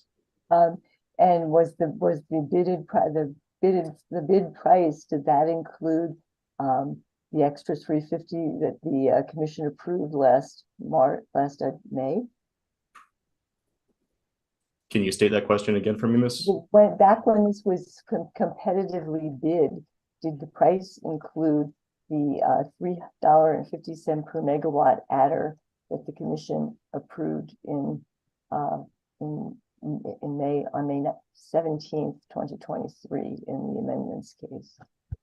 I'm sorry, on May 17th, 2023 in your voice drop. In the amendments case. I do not know. Do you believe that do you know whether the bid price back in several years before your tenure included a separate charge of $5.40 for RECs? As I understand, the price that was approved by the commission was inclusive of energy and RECs. Okay. So you agree that we're now being asked to pay more for Rex when the actual contract price includes the Rex. As I understand, the agreed to price includes both energy and Rex. The agreed to by whom? Well, the commission approved a price in a previous Oh, case. okay. Now, in this case, nobody has agreed to, is there any agreement for the extra $5.40? I believe that decision is currently before the commission. And was there any bid process to get to that $5.40? As I understand, that $5.40 value was established based on prices that were provided to the company for Rex that they offered into the market for, I believe it's the Macho Springs resource. That's not the answer to my question. Was there a bidding process, a competitive procurement process that resulted in the proposed BV1 reallocation? May I ask you to state that once more for me, Ms. Stevens? Did a competitive procurement process occur that resulted in EPE's proposed temporary reallocation of a portion of Buena Vista 1 to New Mexico? Well, there was a competitive procurement process, as I understand, for the resource, but I don't believe that there's been a new process for the reallocation. And is the company coming in here with a new procurement under the terms of the statute and the rule? I believe that there's been actually some discussion on that, on how these proposals should be termed. Are they a procurement or are they not a procurement? So I think that this is not, as I understand it is a reallocation and is not a new procurement. Well, isn't the purpose of this to obtain additional renewable energy and RECs for New Mexico customers? I believe the purpose of this is to ensure that EPE, to the degree possible, is compliant with the renewable energy standards. Is that the only purpose, or is the purpose to get energy and RECs? Well, the renewable energy standards are demonstrated that a company meets those by retiring RECs. And those RECs must be associated with energy delivered to New Mexico customers. Okay. And does that make this a procurement that they didn't have before? Objection. Objection what?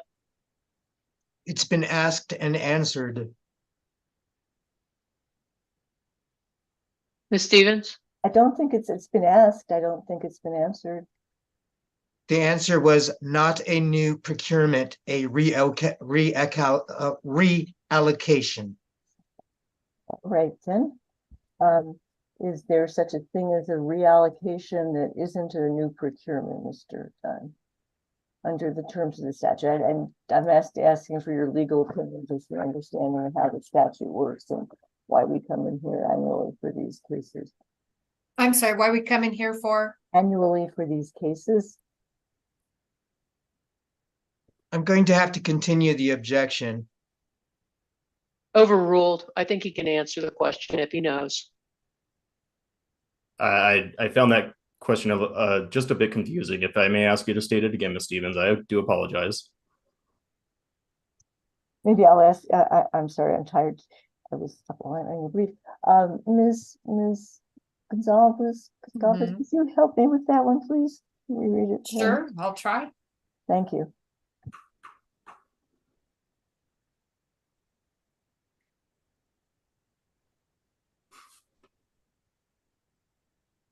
Okay.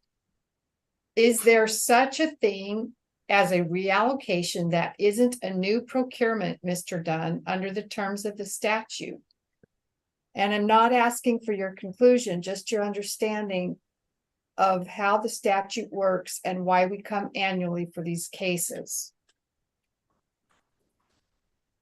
I do not know. I believe that depends somewhat on how we define the word procurement, which I believe is at issue in this case. That's been discussed previously.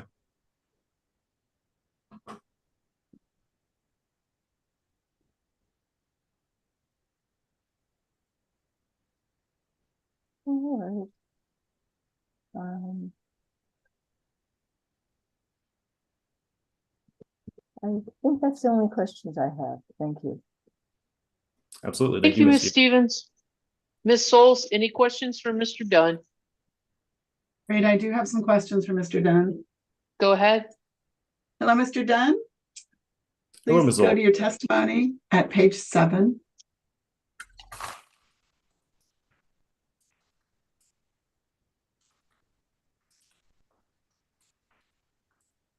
Beginning at line 4. There. In your response to the question, does EPE expect to meet the 2024 RPS requirements? You respond yes. Is that correct?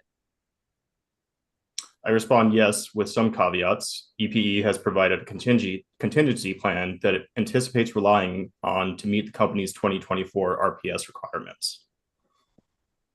So is your response then contingent on the contingency plan?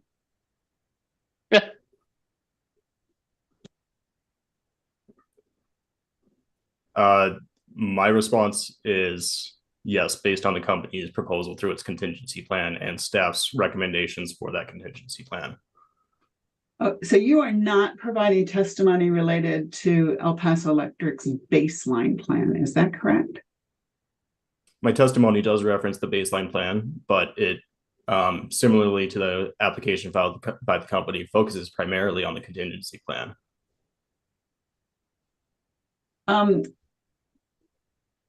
Very well, and I'm going to skip these next. Mr. And Dunn, then- do you recommend that the commission alternatively or initially approve the baseline plan? I believe the company's requests are primarily based on its contingency plan. And so I recommend that the company's contingency plan be approved subject to staff's recommendations. So then you don't believe that the commission has any obligation to issue a ruling on whether or not the baseline plan would make them compliant? I think it'd be a little duplicative to, I mean, are you asking essentially like, could the commission approve both plans simultaneously? No, I'm just wondering alternatively, if they could just say whatever they have in place is going to make them, whatever's been previously offered is going to make them compliant, potentially, and we just think they ought to continue with that. Is I mean, that an that's alternative for the commission? I believe, yeah, that is an alternative the commission could choose to adopt. But staff would not support that. Staff doesn't believe that path would help EPE to recognize the RPS requirements in the 2024 plan year. Why? As I understand from communications with the company, it's unlikely that the baseline plan would come to fruition. So I think that it's best for the company to try to meet the RPS guidelines that have been set out. And the contingency plan offers a pathway to do so. However, I do recommend that contingency plan be subject to staff's recommendations. Thank you. Go ahead, Ms. Souls. Please go to page 9 at line 2. I'm there. You state that El Paso Electric anticipates that the company will meet 2025 RPS requirements, subject to approval of its plan based on the company's baseline plan or the contingency plan that has been proposed in the company's application. Is that your testimony? That is my testimony. And what is your understanding of what has to happen for El Paso Electric to meet its 2025 RPS requirements? In order to meet its 2025 RPS requirements, the company must have 40% of its energy obtained from renewable resources. And what has to happen for that? They must demonstrate compliance by retiring an adequate number of RECs that corresponds to that amount. In regards to their baseline plan for 2025, would you agree that Hecate needs to be at full operation for the entire year?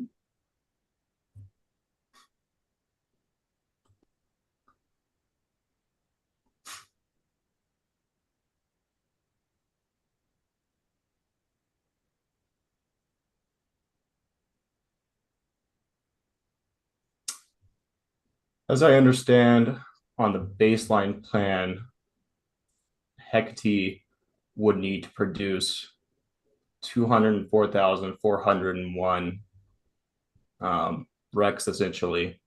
The energy accompanied by those RECs, obviously, as well, to deliver to New Mexico customers. And I am unaware of when the required start date would be to attain that number of RECs. Did you evaluate carefully what El Paso Electric's 2025 plan for its renewable portfolio standard compliance was based on? I reviewed that proposal, but the 2025 data is provided for informational purposes only. So my primary focus is on the 2024 plan and making sure that that compliance is met. However, I did review the 2025 informational, the information provided by EPE. Regarding 2025, would you also agree that Carnate would need to commence operations on time?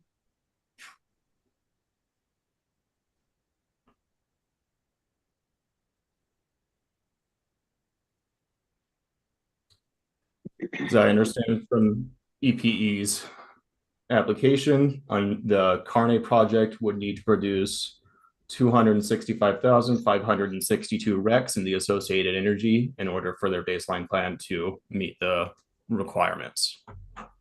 And are you familiar with what that number is based on in terms of Carnate starting to produce?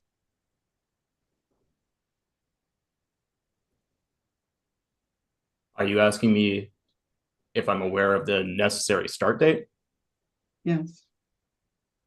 I am not. Very well. In terms of the informational purposes that El Paso Electric provides the next plan year information, how does staff use that information? Staff reviews that information and sees if, based on that information, the company's proposal is likely to achieve the desired results as articulated in the Renewable Energy Act. And do you do any analysis other than simply accepting their statements that it does? Staff makes an attempt to analyze all of the components within the application from the company. What analysis did you do? I reviewed the filing, looking at their proposal. I looked at the necessary requirements in order for the company to be able to meet those obligations. I reviewed the various discovery requests in this case from both staff as well as other interveners. I also looked at basically staff's overall understanding of the company's filing and what the company anticipates to be happening in the future based on that filing. And based on that information, I provided my understanding of what the 2025 plan would result in.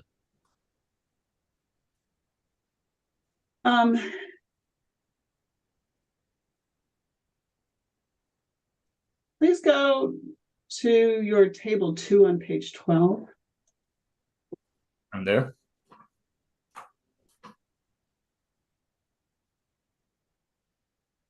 And if you'll look at the line labeled Planned New Mexico Allocated Energy from Hecate 1 and 2, can you explain that value of 204,000 in any other way?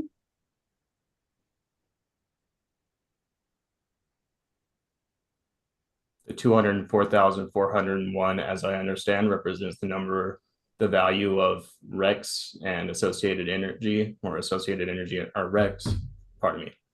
The 204,401 represents the energy and associated REX that the company would anticipate from that resource for that period. Mr. Dunn, you expressed skepticism that Hecate would actually be producing renewable energy according to its current COD, correct?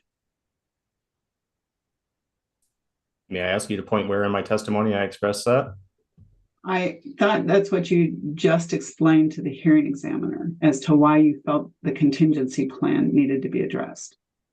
I believe I responded to the hearing examiner's question of whether or not the commission should approve the baseline plan or the contingency plan, and I expressed that I believe the contingency plan was more likely to help the company achieve its goals. Are you skeptical that Hecate will actually start on June 1st this summer, next summer? I'm going to have to object.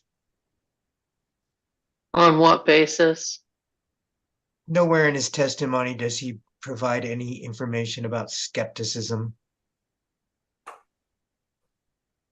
Well, I think he's moved on from that. What was the question you posed specifically? He gave you an explanation of what he answered to me, and your follow-up was what, Ms. Souls? I asked if that meant that he was skeptical that Hecate would actually commence operations as currently scheduled.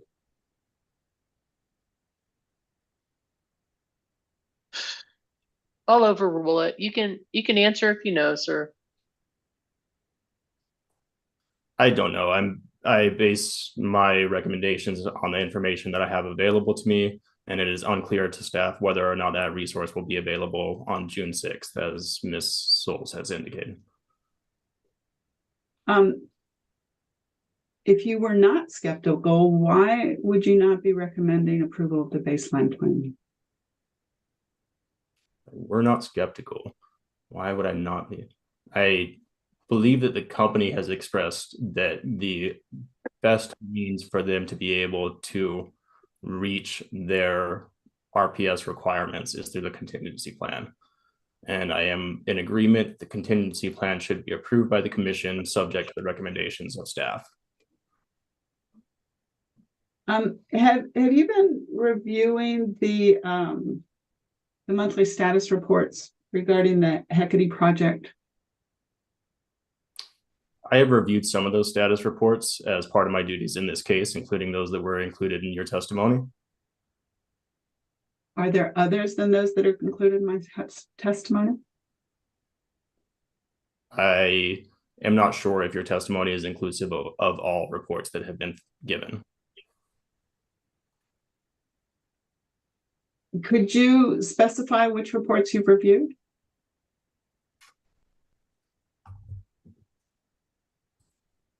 I reviewed your testimony, so any report that was included in the testimony of intervener Mary Lee Souls, I did review. Did you review El Paso Electric's report that was filed on June 20th? Was that included in your testimony, Ms. Souls? It was. Then it is my belief that I have looked at that. Did you review it prior to when it was in my testimony, closer to when it was filed?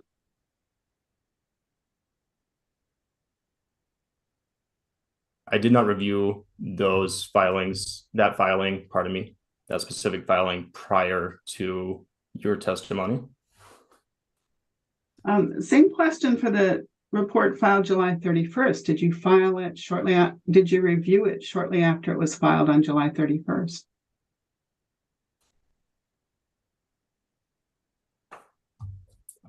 Same answer. I reviewed it as part of your testimony.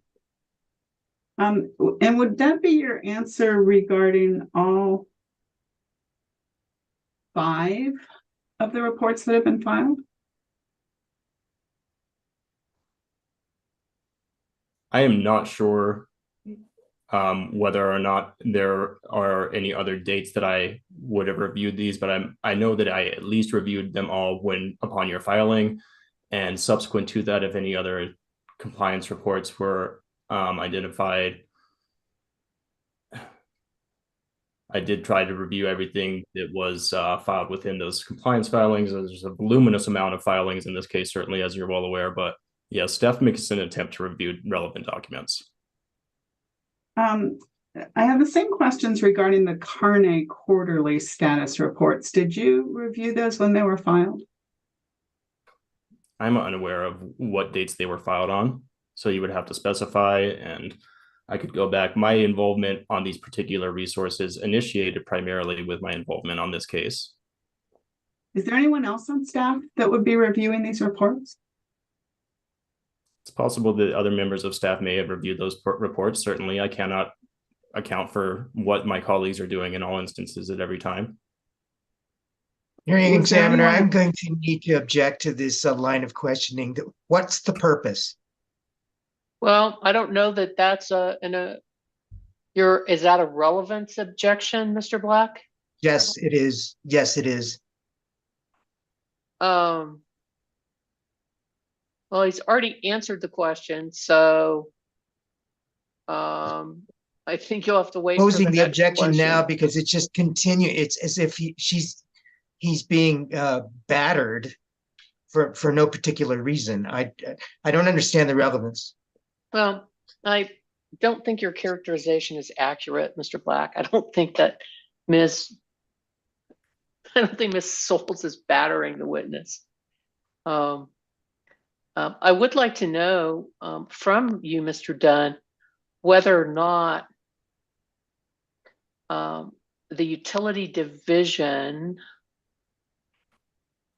historically assign teams to cases. Is that done now, sir? Madam Hearing Examiner, I believe it depends on the case. Sometimes it is a single individual that is representing staff, and sometimes there is a team.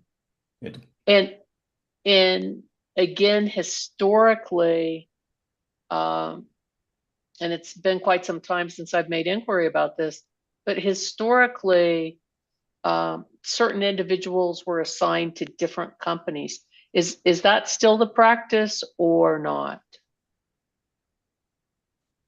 As I understand, my understanding of the history is what you have indicated, that individuals used to be assigned to companies, but that is no longer the case. Okay, very well. Thank you, sir. Go ahead, Ms. Souls. I think I was asking you about the Carne status reports. Did you consult with anybody else on staff that would have reviewed those at the time they were filed? Are you objecting to, wait, hold on, Mr. Dunn. Are you objecting to this, Mr. Black? I'm just for the record, I need to continue this objection. I don't understand. Nothing in his testimony describes him conferring with any members of staff or why he may or may not have looked at a quarterly report or a monthly report, at what time he looked at that in relevance to when it was filed, whether or not he believes it's true, whether I don't understand where this is going, but I'll just hush up.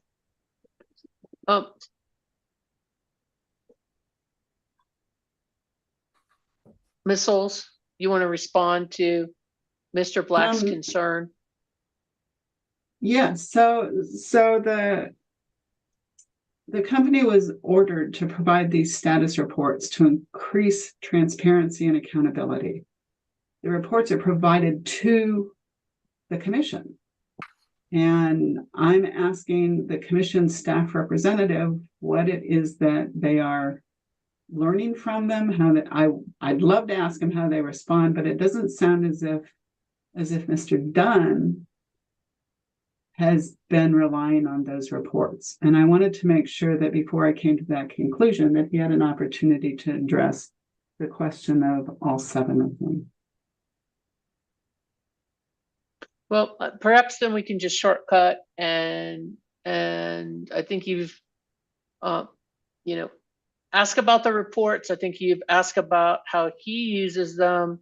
You've asked him whether or not anybody else on staff looks at them.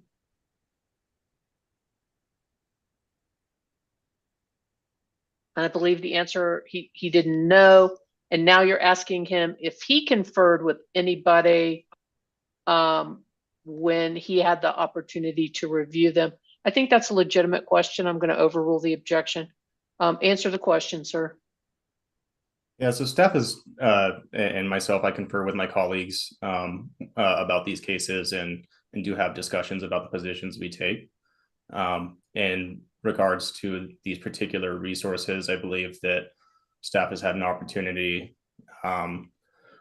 to review the filings, and we have discussed the resources some and the possible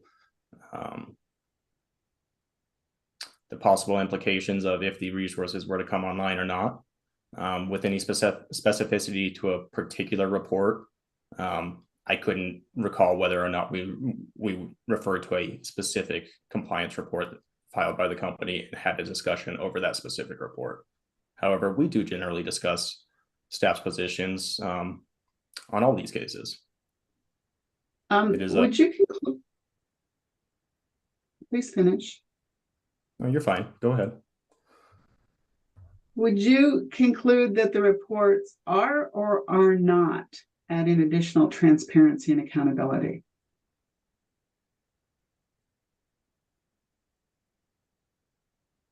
I believe that the reports provide additional information, and that information allows for additional transparency and understanding.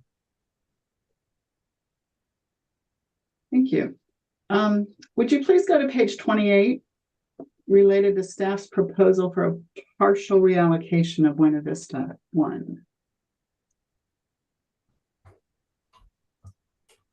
I'm there.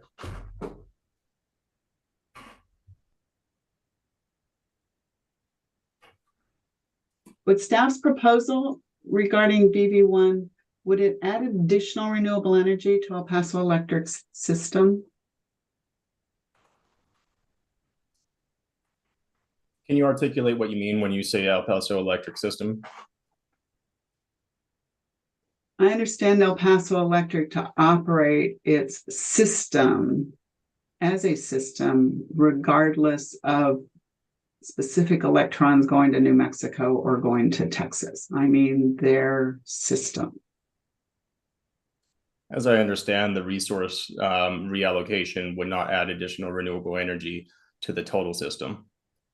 Thank you. And would the proposed reassignment of energy from BV1 cost New Mexico ratepayers more money? Compared to what? Compared to not taking that step?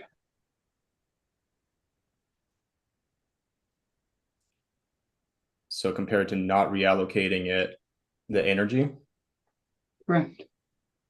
And is the presumption then that you would operate under the company's baseline plan, under the company's contingency plan, sans the reallocation, so only the DG recs? What I don't really understand what I'm comparing to still. Compared to today? Compared to today, yes, it would increase costs. Thank you. Would it cost New Mexico ratepayers more than what they currently pay for the energy and recs that they get from BV1?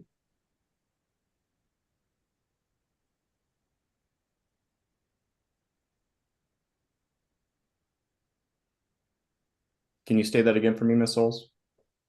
Would it cost New Mexico ratepayers more than what they currently pay for energy and recs from BV1? Yes, I believe it would. Thank you.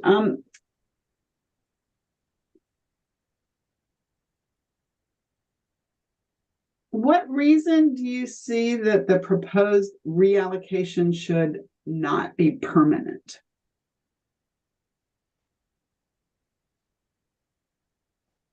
Can you point me to the area of my testimony wherein I discussed the permanency of such a reallocation? I believe you regularly refer to a temporary reallocation. That's correct. So why should it not be permanent rather than temporary? I didn't review the possibility of permanency on this. Can you think of a reason it should not be permanent as you sit here today? That's not something I've analyzed.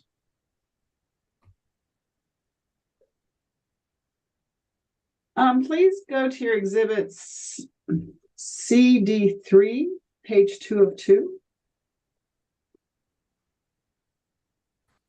I'm there. Item 11. You say that this doesn't apply because EPE has not made a request for any new resource additions in this case. Is that correct? That's what that exhibit indicates, yes. Then is it your conclusion that the proposed temporary reallocation of BV1 does not represent a new renewable resource addition? I believe that BV1 is already part of EPE's overall system. Okay. I have no further questions. Thank you. Absolutely. Thank you, Ms. Holz. Thank you, Ms. Souls. Ms. Lynch, any questions for Mr. Dunn? Yes, I have just one question. Go ahead.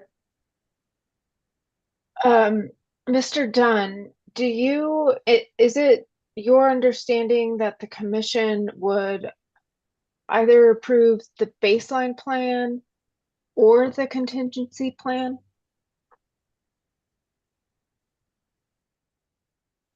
I think I asked him that question.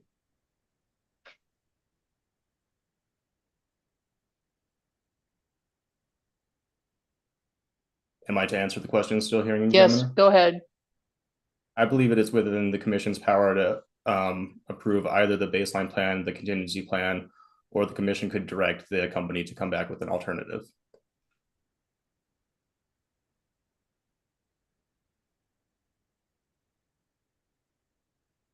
Sounds Is like it a different correct answer than then- I got.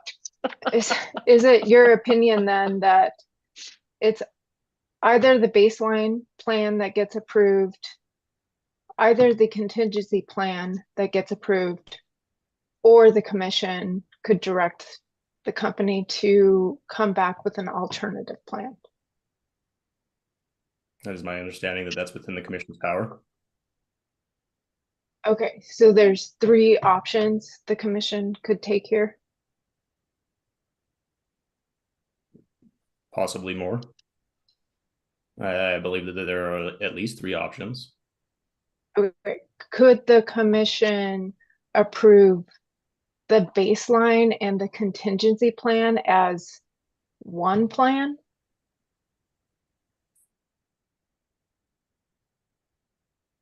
I do not know.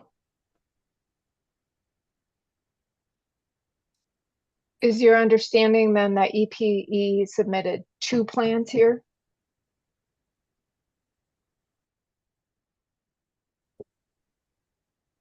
It's my understanding that EPE submitted a contingency plan and also provided the information about its baseline plan as well, with recognition that its preference was for the contingency plan.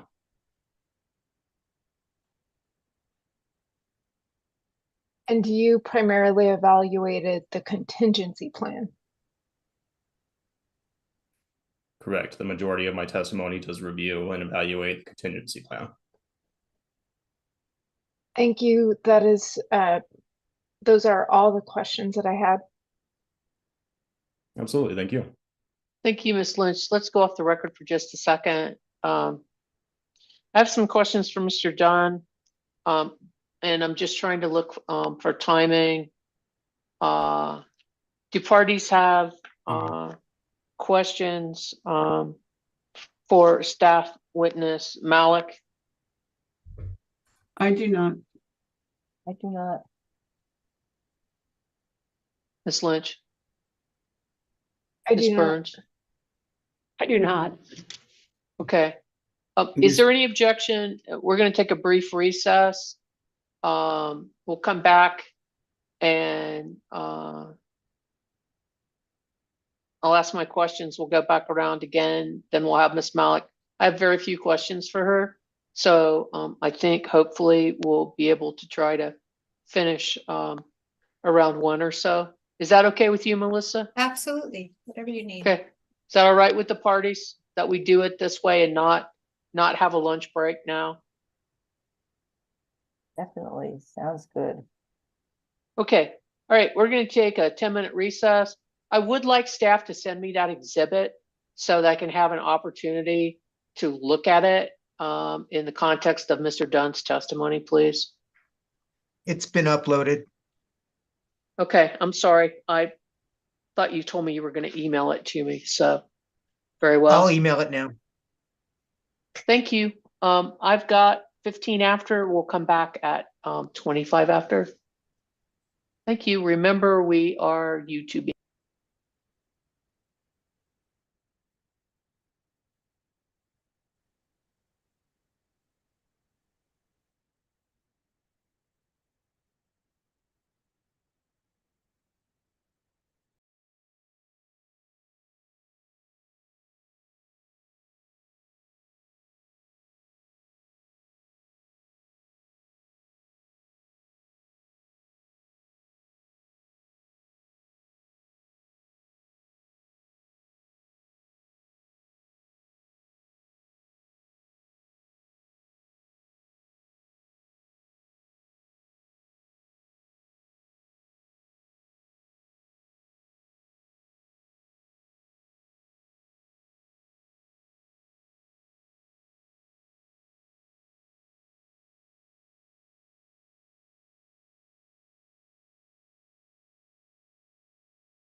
Okay, I think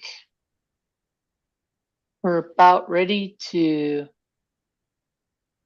come back from our recess.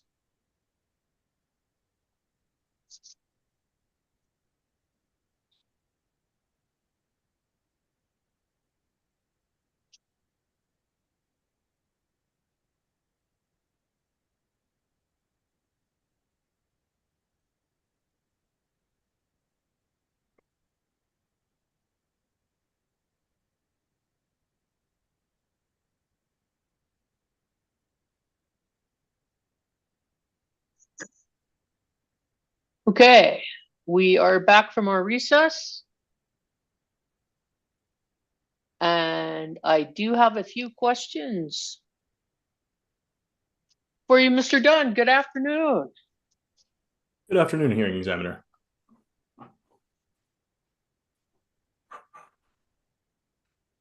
And I just want to get some clarity here because I thought I heard you answer differently to Ms. Lynch than you did for me.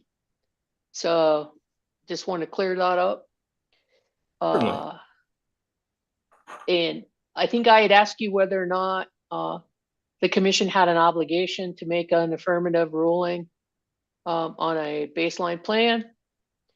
And I thought you answered to me, no, it's duplicative. The plan that's being offered is the contingency plan.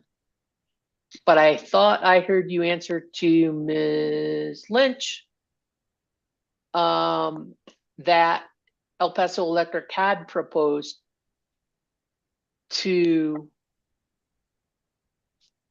plans, the baseline plan and the contingency plan. So I apologize. Oh, Didn't cut I you. was just going to say, so are you answering the same thing or am I hearing? I think in my Right. mind, I was answering the same question, and perhaps we Okay. need to clarify there. I think so. Are you asking me in your question, if the commission were to approve the contingency plan, is it also necessary that they reject the baseline plan? Is that No, what I was asking you specifically is, does the commission have an obligation to affirmatively approve or reject the baseline plan? And I thought I heard you say, no, that would be duplicative. That's the plan that they have. That's already been approved. Is that not your testimony?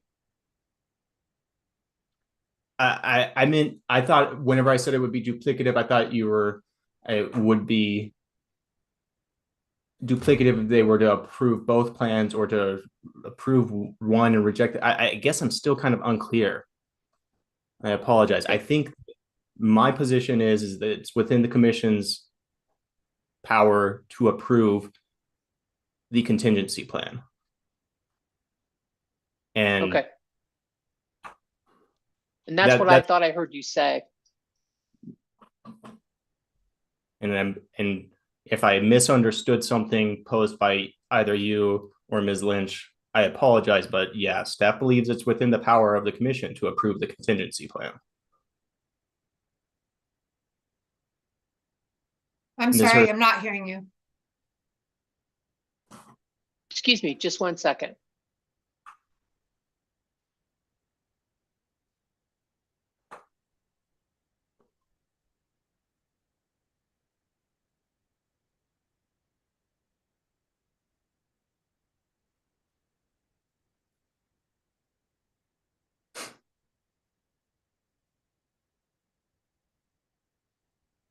Sorry, I had to pick that up.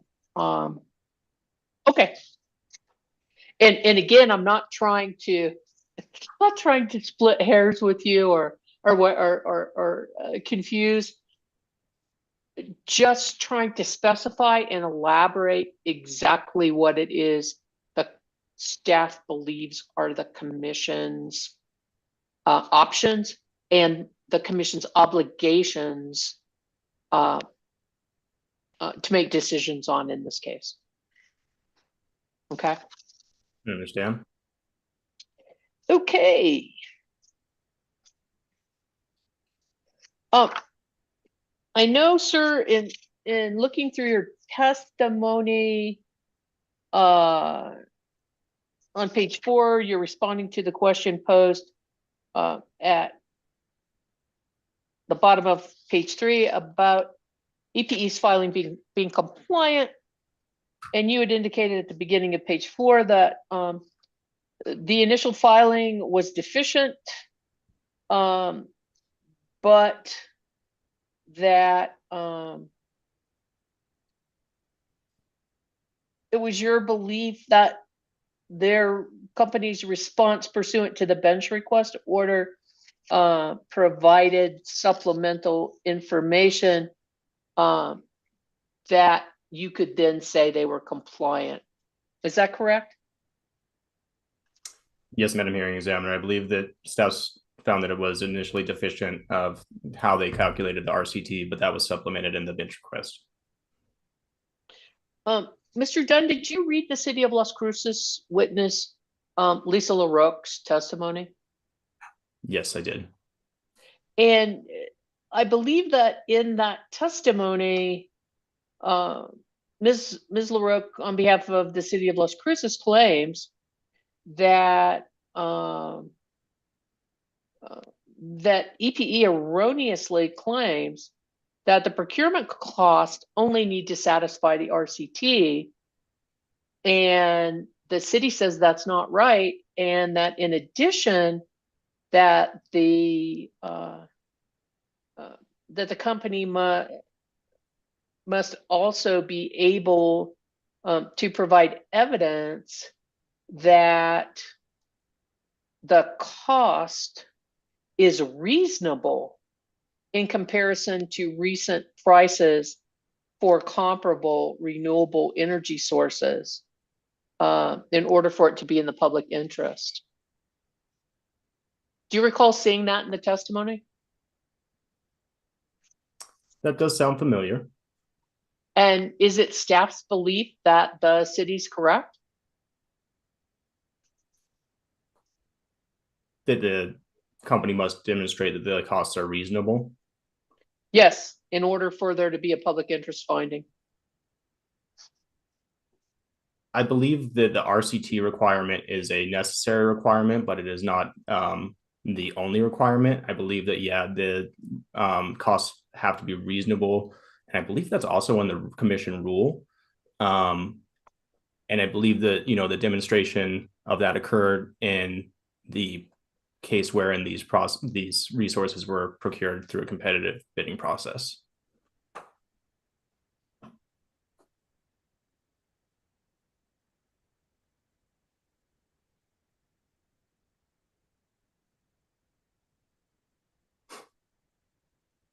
You believe that the proposals in the contingency plan were proposed in competitive procurement processes? Well, so the proposal in the contingency plan that staff supports, specifically the reallocation of BV1 to a greater degree to supplement the fact that staff does not recommend approval of the DG program, that's a reallocation of an existing resource that was competitively procured. But not competitively procured for this plan.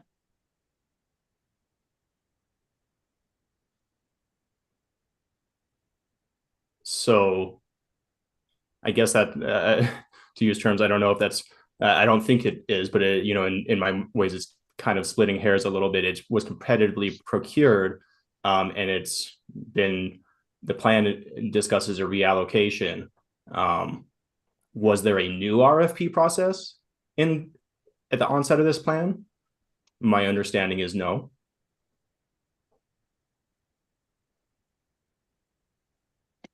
Going back to my last question, just looking at your CED3, did you specifically make a finding that the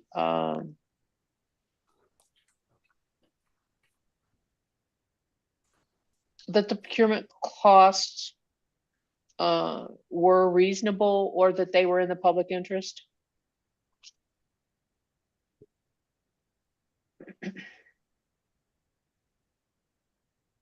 believe that I found that they met the RCT requirements, and that my understanding is that part of that RFP process when these resources were procured did satisfy that requirement. That they were reasonable and in the public interest? That is my understanding. Okay.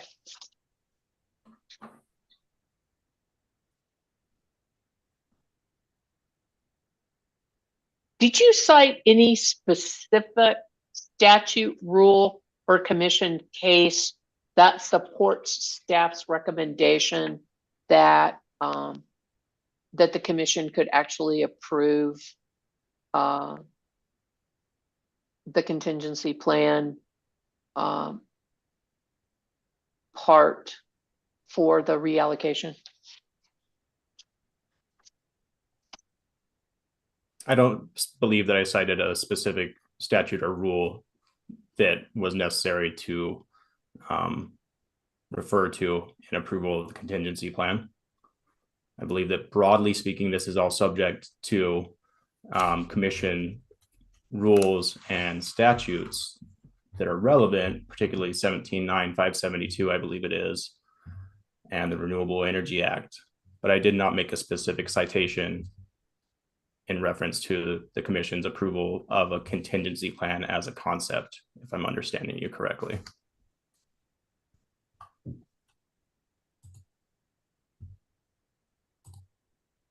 And I'm just generally asking you whether or not you have any legal authority to support your recommendation that the commission approve the contingency plan.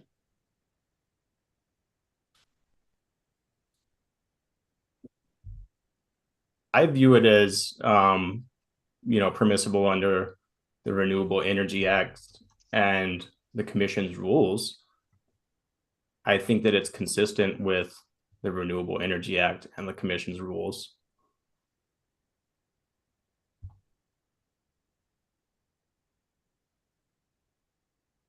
Sir, your testimony where you're discussing the plan or the EPE overall plan overview on page 10, specifically at line 6, you're saying that the application contemplates that some of the resources will be subject to issues that lead to delays in commercial operation date. And I think are you referring to issues, the issues that we've heard testimony on already, supply issue, delays, potential labor shortage, et cetera? Are those the issues you're referring to? Yes, I believe that was my intent to generally characterize those issues, such as those that you've indicated. In your mind, how significant or not is subject to issues if all the other projects that businesses are attempting to complete are subject to those very issues?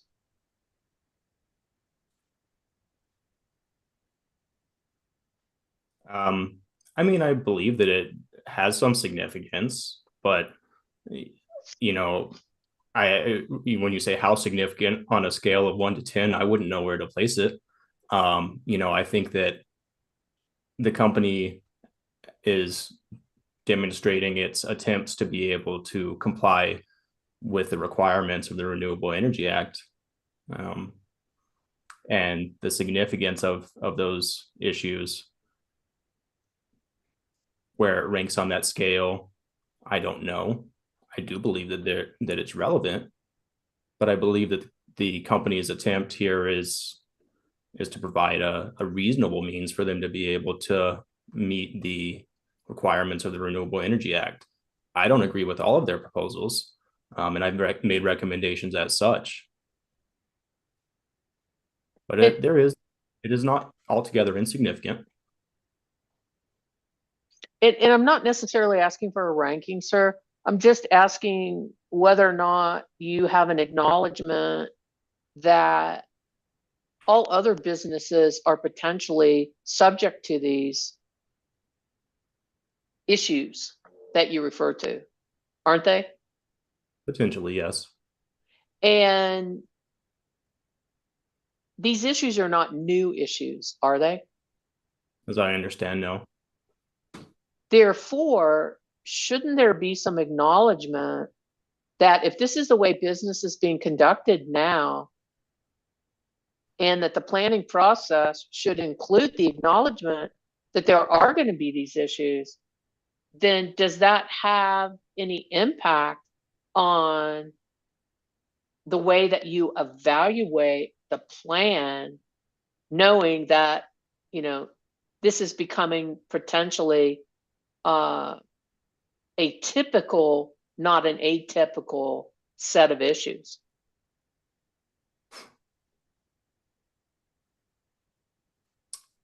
I think that it does have relevance because it's a one might consider it kind of status quo for recent history. And I think that that's a good reason, honestly, to look at possible contingencies that any company, not just EPE in this instance where you're talking about, you've indicated that other companies are also experiencing this. It's necessary to make good planning efforts to be able to meet whatever a subject company's goals are. In this instance, the company has provided a contingency plan that I think is, in recognition of the impact of those issues.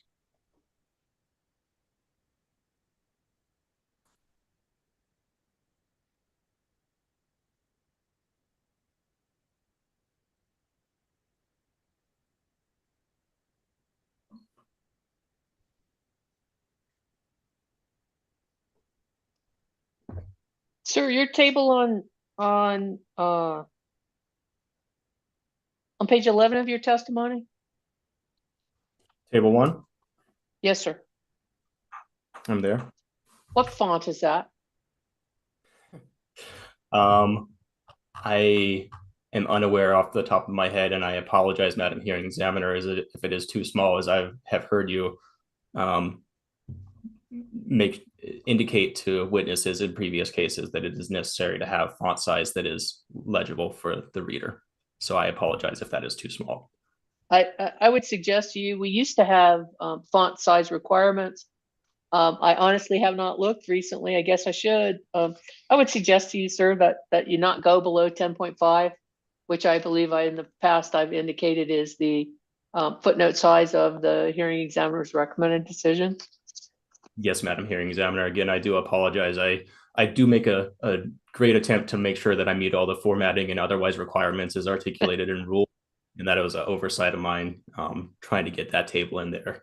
I probably wanted it to fit nicely on that page so I wouldn't have these big breaks. And, that's a result of my efforts there. But once again, I apologize for that. I appreciate that, because the same applies to your table 2 on page 12 of your testimony. But Certainly. I appreciate those big gaps aren't there too. Let's look at page 13 of your testimony, and the question posed at line 4 is, does staff agree with EPE's RCT value? And you begin your answer on line 5 that you don't dispute it, and that you use the Bureau of Labor Statistics online CPI inflation calculator and determine a similar value of 69.58. That's your testimony, sir? That is my testimony. Was that the same source that El Paso Electric used to calculate its value? I believe that it's based on the same source, but though our calculations may be slightly different, I indicated in staff's required response to that bench request that the Bureau of Labor Statistics does sometimes make adjustments to previous CPI numbers, and so that could have explained some of the discrepancy. And why did you choose to use that particular calculator? I believe that it's a requirement in the commission's rules that the the inflated value of the RCT be based upon the consumer price index, urban areas, all items. And the BLS website does offer a simple means of using their calculator to be able to reflect the value of basically that CPI.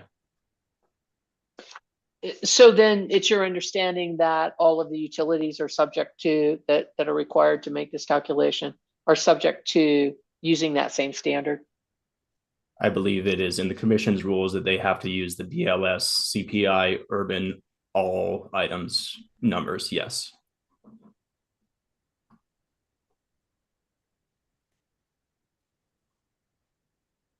You spend a large portion of your testimony beginning on page 16, Mr. Dunn, reflecting your understanding of the proposed DG rec and your recommendation that the commission not adopt that particular part of the contingency plan,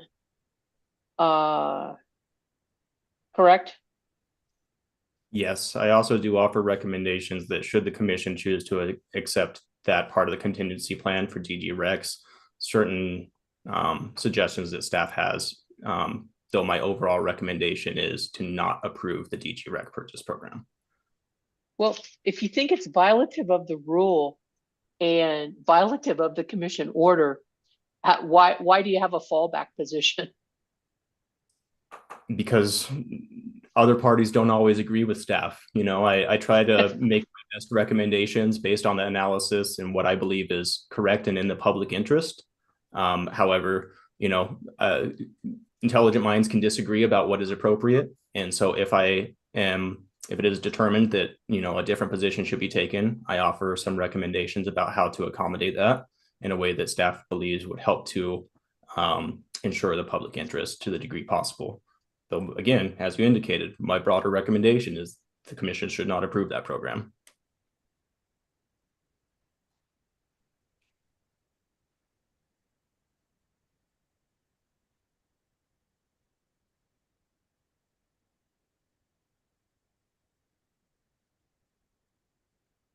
On page 28 of your testimony, at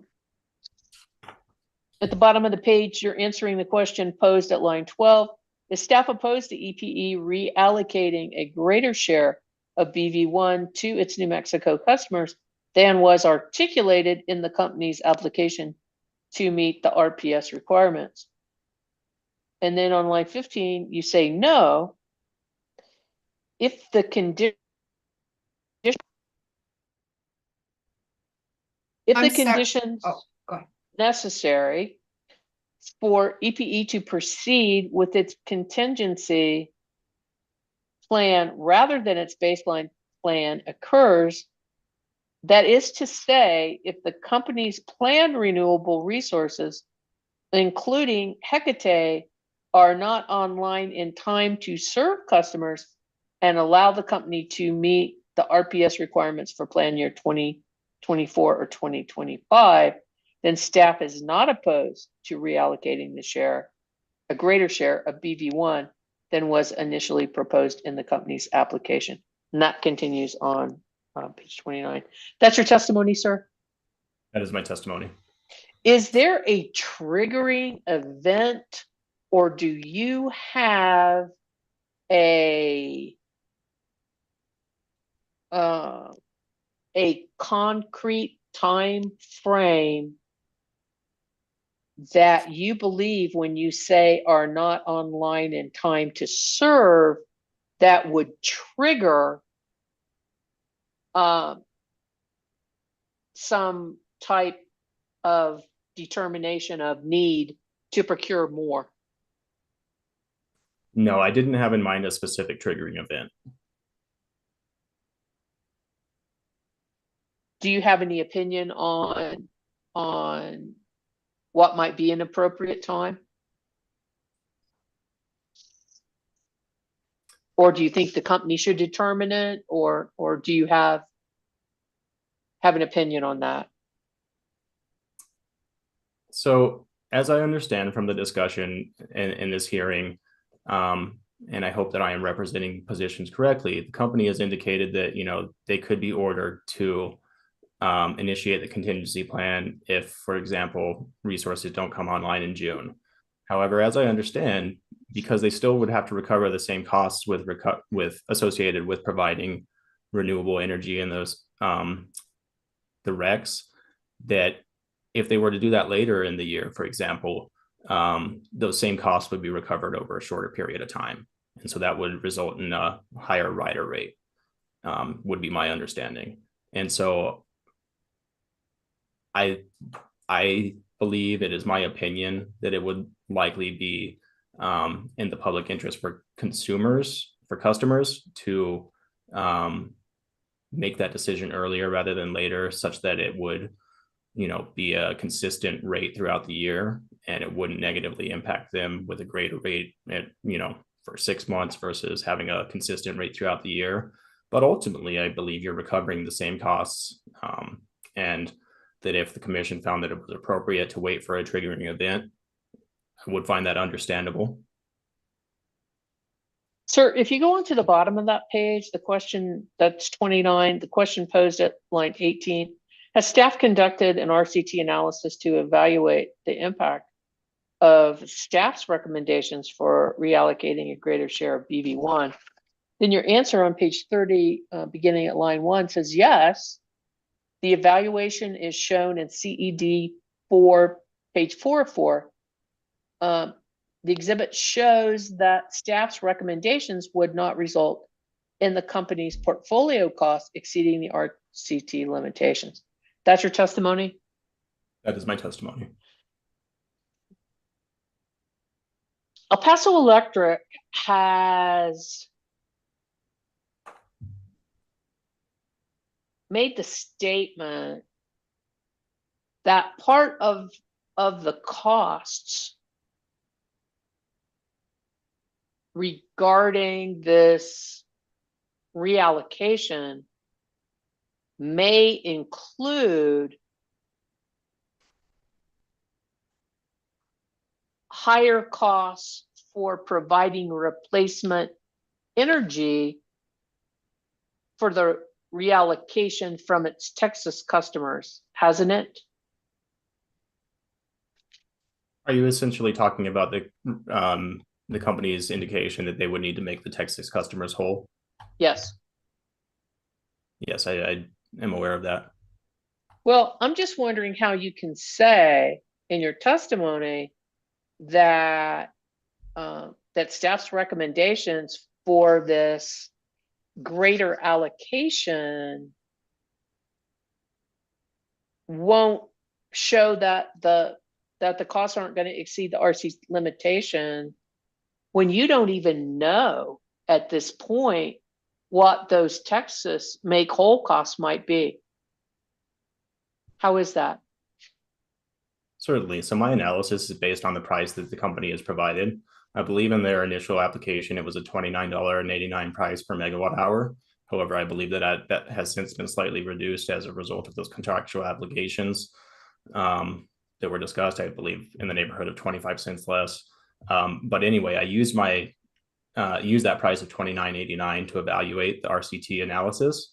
The company has indicated that should the replacement costs essentially exceed the RCT value, that they would discontinue that part of the plan. They would stop essentially that allocation, and that, I believe, does provide some protection.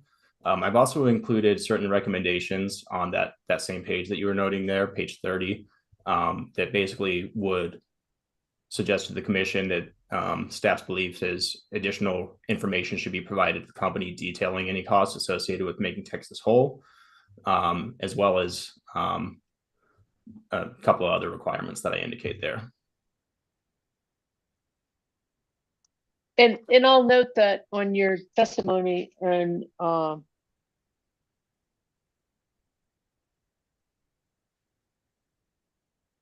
I think further on page 34 you talk about that. Mr. Dunn, your testimony on page 36 The question posed at line 9, does staff believe these observations should prevent the commission from granting EPE authorization to reallocate a greater share of BV1 to serve New Mexico customers in order to meet RPS requirements? And you say no. And at line 16, you say, staff believes that to the degree that it is necessary to continue any such reallocation for plan year 2025, the company should apply for approval for the commission in its next REA. That's your testimony, sir? Yes, Madam Hearing Examiner, that is my testimony. So then it's staff's belief that any reallocation is temporary, correct? It's staff's recommendation that that allocation should be reviewed in plan year 2025. And so, yeah, I'm really only recommending approval for plan year 2024, and then it should be reviewed again in 2025 if they want to continue that reallocation. And I think that that's also speaking to, you know, the additional requirements that we were just discussing there about the costs of making Texas whole, and looking at, you know, basically the impact and effects of implementing this plan. Also in the question immediately preceding that, I'm kind of discussing, you know, how this, the fact that these resources are coming on, you know, possibly at later times than initially intended, could result in higher overall costs, you know, because they're having to be replaced by higher cost resources. But I'm also indicating in that question that you've highlighted that I don't think that should negatively impact the commission's decision to approve the plan, because I think it is a reasonable plan to meet the RPS requirements, so long as staff's recommendations are adopted.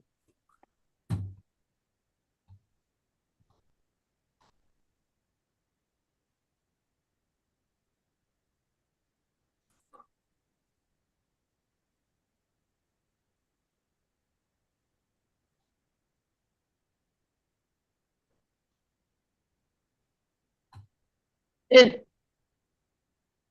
I'm going to go back because I think my question references this. I'm going to go back to page 10, and this is the overview section again. And you say,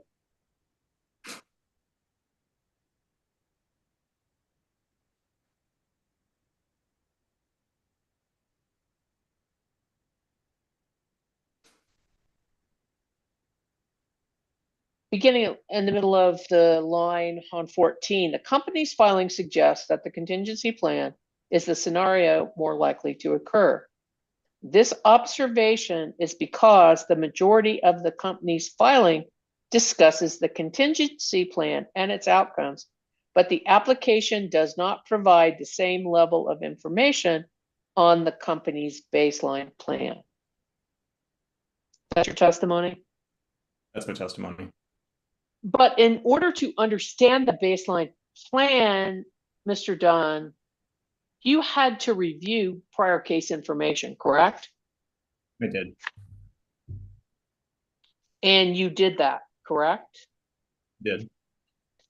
So then I don't recall seeing in your testimony, but in addition to Ms. LaRoque's testimony, you also reviewed El Paso Electric's testimony, didn't you? Yes, I've reviewed El Paso Electric's testimony. And in reviewing the application, and did you also review Ms. Sol's testimony? I did review Ms. Sol's testimony. In reviewing all of the testimony and the application in this case, I did not see, but I'm going to ask that you had an opinion on the backfill issue.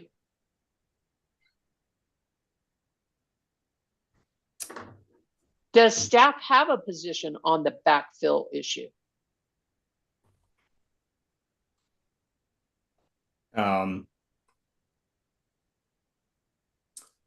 I didn't represent, as you indicated, a specific position on the issue on my testimony.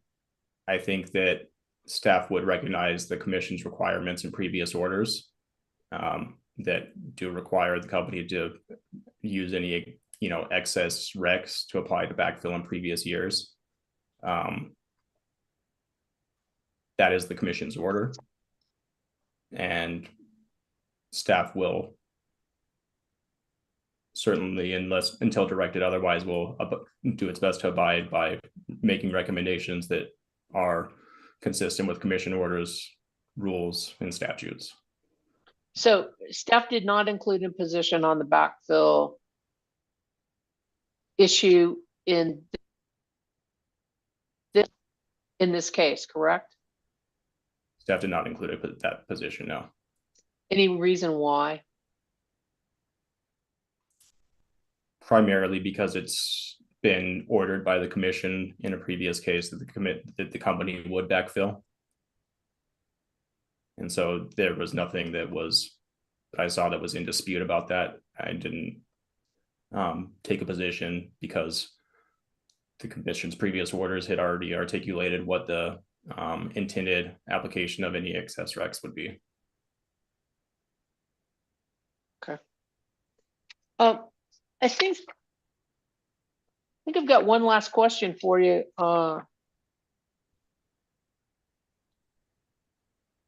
Mr. Dunn. Have you been listening to the testimony of the El Paso Electric witnesses? Yes, I have. And in reviewing the application and listening to the testimony, you are aware that El Paso Electric asked for a variance, that the commission granted a variance in its application?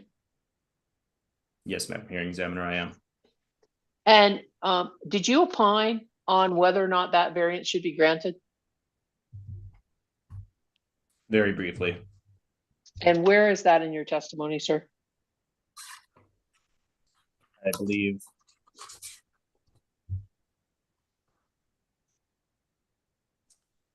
the final page of my testimony, page 40. It begins on line 6.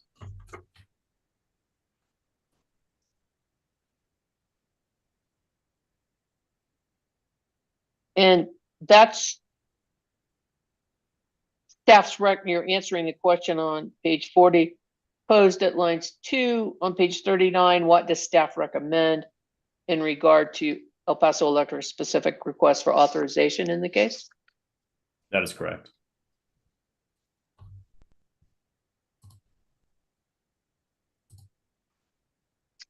And on item 8, beginning on line 6, you say your recommendation is that El Paso Electric's variance request be approved. Is that correct? That is correct. On what basis are you recommending that? I'm recommending that because I believe that it would be consistent with the commission's actions in previous cases with single issue riders such as this, wherein essentially the company is requesting a variance from providing extensive schedules that are required in rule that are associated with change in rates, but rather than creating a mass of voluminous schedules that are not directly tied to this rate, because the costs of the RPS rider are associated with those specific costs associated with renewable energy. It would be excessive, but the commission has previously in these single issue riders allowed such variances.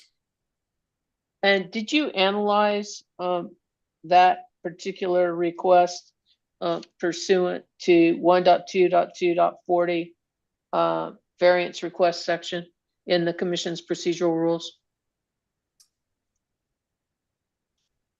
I did look at the variance requirements. I recognize, based on your questioning of one of the EP witnesses earlier, that there may have been some information that should have been provided that perhaps was not, and I did not articulate that specifically in my testimony. Thank you, sir. I believe that's all the questions I have for you. I believe that hearing examiner Fisk has a question for you. Certainly. Sir? Good afternoon, Mr. Dunn. You know me, but I will introduce myself anyway.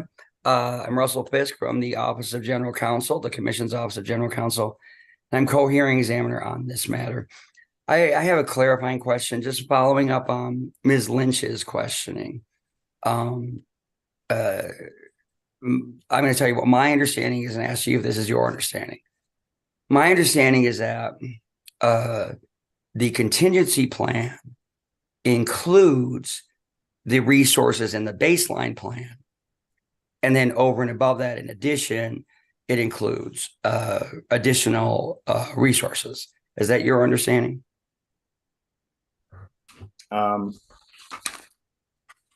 believe that pardon me, let me shuffle my papers here, or stop shuffling my papers here so I'm not. I believe that there are some of the same resources in each plan. I believe that the contingency plan may not include all resources in the baseline plan, and the contingency plan does include additional resources, as you've indicated. Can you identify what resources you believe are included in the baseline plan, but not included in the contingency plan?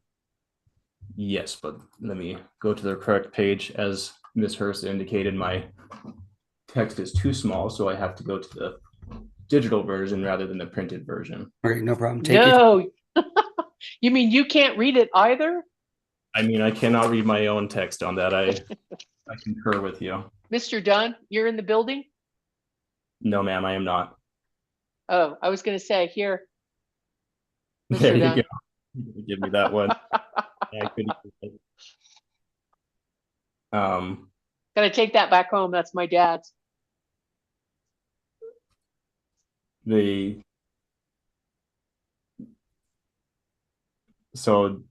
Comparing table 1 and table 2 on page 11 and page 12 of my testimony, perhaps I mischaracterized that, Mr. Fisk. The resources listed on both tables for Hecate, but in plan year 2024 and the contingency plan, there's no value for that resource. Okay, so you would identify Hecate as being the only resource not included in the contingency plan that is included in the baseline plan. Is that correct?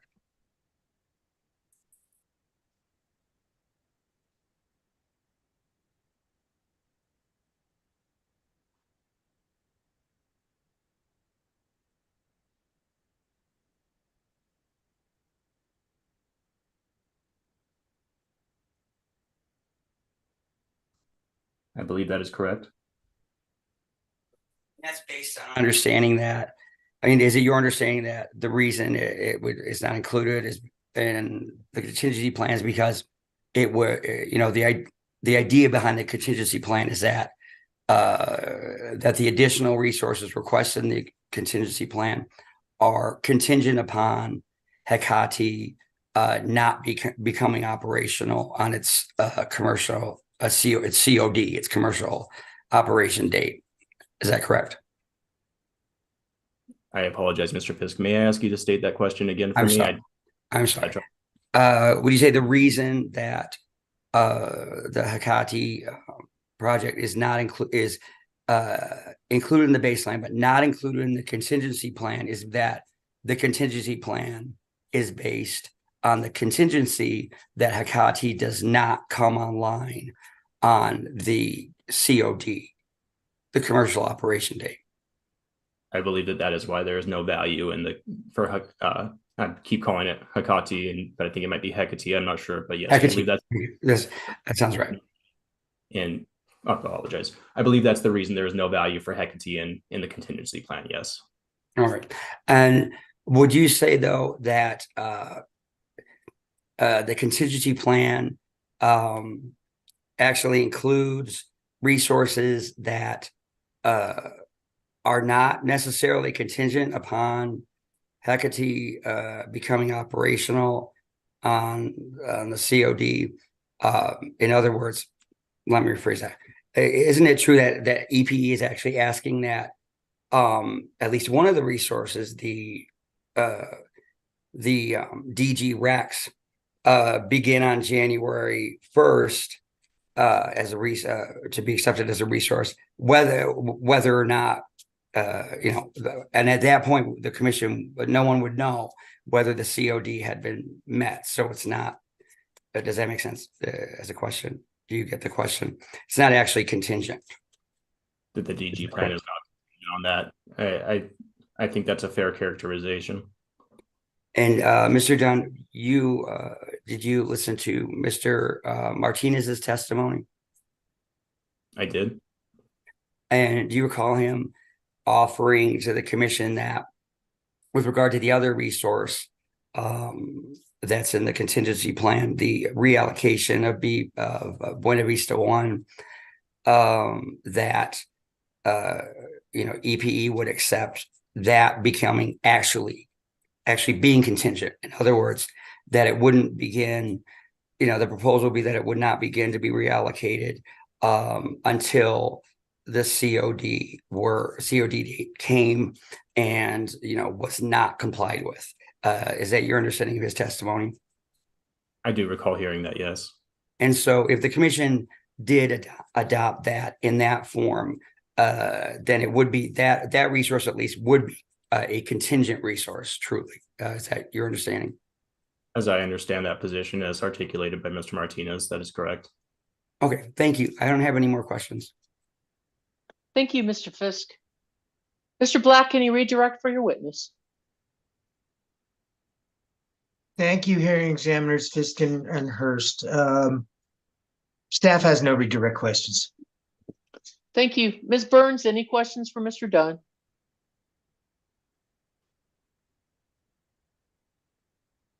No questions. Thank you. Ms. Stevens? I have a few questions, but before that, may I ask Mr. Black or Mr. Dunn? It looks to me like that revised exhibit is still not missing a page of the second interrogatory response. It just drops off with C or D, and there's no the last part of the question, and the sponsors aren't there. I thought I just pulled it up. Let me pull it up again. I don't trust my internet, so I go and download. I go in and download every so often. Well, if you can see it look, there at the last page? hang on, Miss Stevens, you're talking again when I'm talking.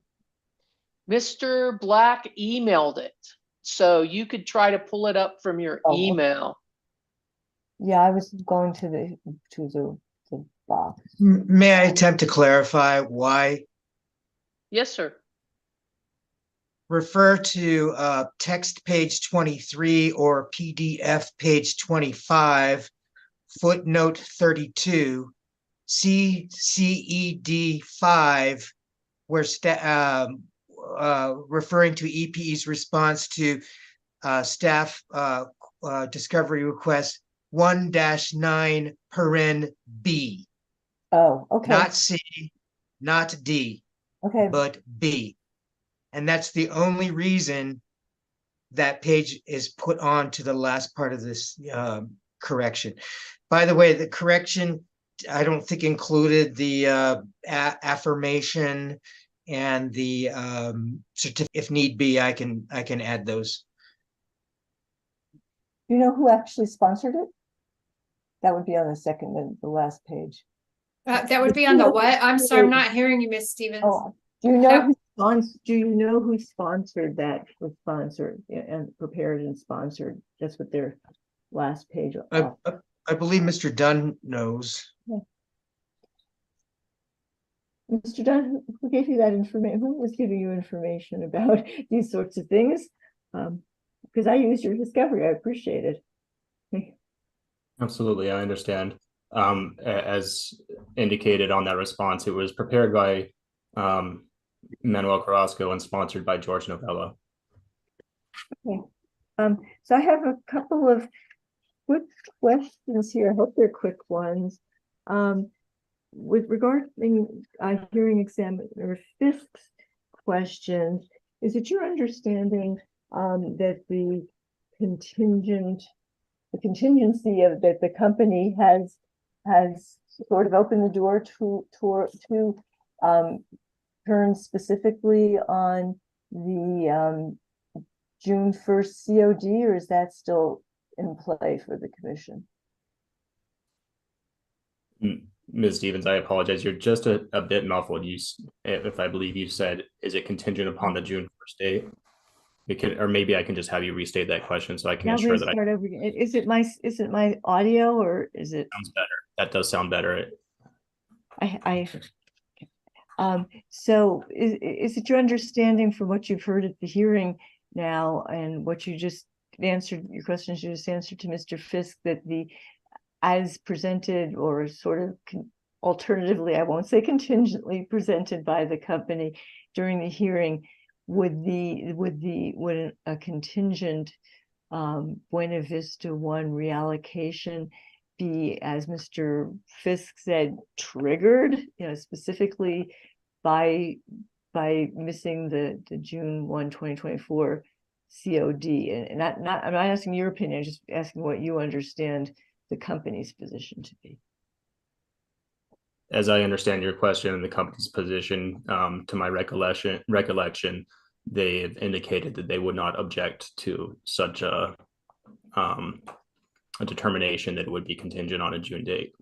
Now I'm going to take you back to one of your very first answers to Madam Hearing Examiner, right after Ms. Souls got down. So really at the beginning, let me work my way back here.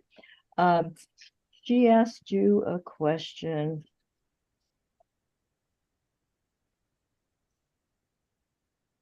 about, here we go. She asked you a question about, when she was asking about the question of whether they're offering baseline, contingency, or both, she asked you about something to the effect that whatever they have is going to make them compliant. And my notes on your answer were that that you were quite firmly said it is unlikely that the baseline plan would come to fruition. And do you recall that as your testimony? I don't recall those specific words. We could go back to it, but I think generally my general understanding is the contingency plan is based on the supposition that the resources are not likely to be available. And I mean, I guess that my question to you is, have you given thought or have you done any analysis as to an alternative in which they don't meet June 1st, but they bring it on later in the year? And if you would look at your page 10, I guess it is, your table 1 on page 11. I lost it again. Your table 1.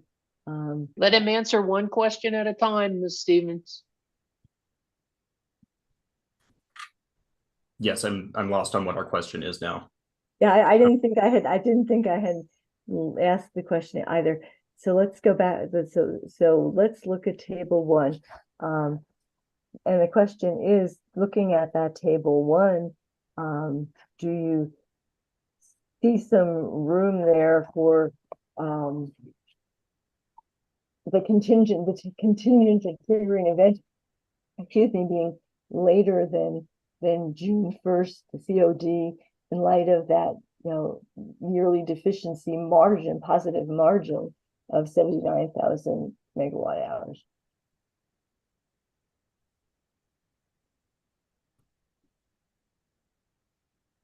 So I believe I'm still unclear on your question, but are you essentially asking, is it possible that the resource could come on later and provide some type of energy in REX to New Mexico? Is that essentially the gist of the question? Yes.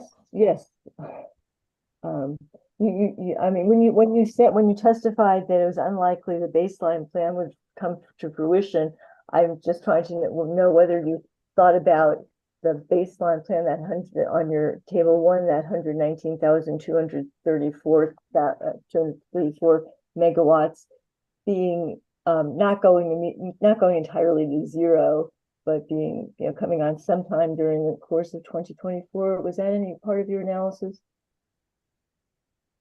That wasn't I did not conduct an analysis on that possibility. Do you appreciate that might be a possibility?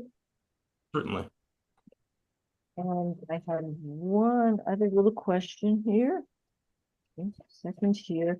When you were being asked by Madam Hearing Examiner, also about the triggering event, and your answer, according to my notes, is at the hearing, EPE indicated it could be ordered to start the contingency plan, but the same cost would be recovered over a shorter time, so there'd be a higher rider. What is your, it sounded like you were actually suggesting that the rider might change during the course of the year if a contingency plan other than the company's was put into effect. Was that your intent? Was that what you intended to say, or did I just misinterpret? No, I think you understand me correctly. I'm not necessarily sure that that would be the case, but I think it's possible that could be the case, depending on how the commission ultimately decided on recovery of those costs. If they waited to see if they were going to begin, the recovery was going to begin, subsequent to some contingent event as well. However, it's not necessary. They could apply them earlier on, but then you would probably have an issue of were those recovery those costs necessary if the contingency plan wasn't ultimately needed. So it just kind of comes down to a matter of how it's ultimately put into effect. And EPE's contingency plan, as presented, involves paying for in 2024, not paying anything for Hecate 1 and 2, and paying for the DG Rec program and the Buena Vista 1 reallocation. Is that right? As I understand.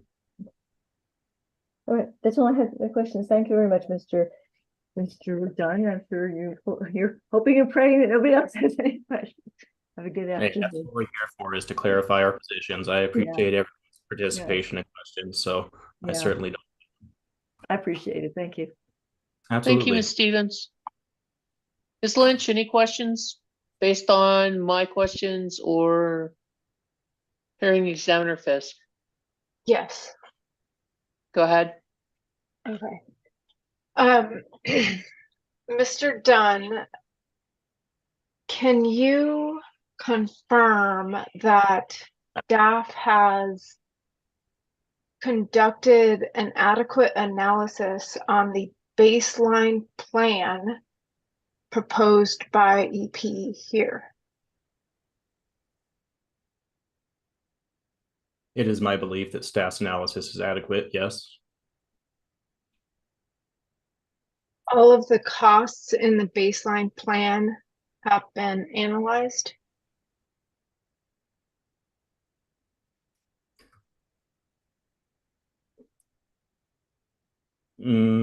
Staff has reviewed the baseline plan as proposed, but its primary concentration was on the contingency plan based on the assumption that that is the plan more likely to occur. However, staff has reviewed the costs in the baseline plan. Okay. The next question is one that relates to the Rex at Buena Vista 1. Okay. In your knowledge and expertise of Rex, is it your understanding that EPE would be generating the Rex at BV1?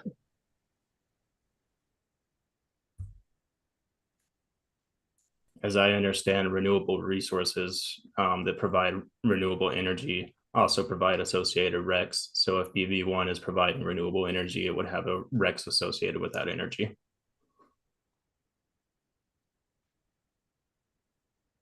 In your opinion, then, is it necessary for New Mexico customers to purchase the RECs that EPE is generating? Necessary would mean that it is a requirement. I don't believe that it is a requirement. I believe that it is appropriate. Is that a cost that EPE must pay for? is what a cost that EPE must pay for. The RECs that EPE generates?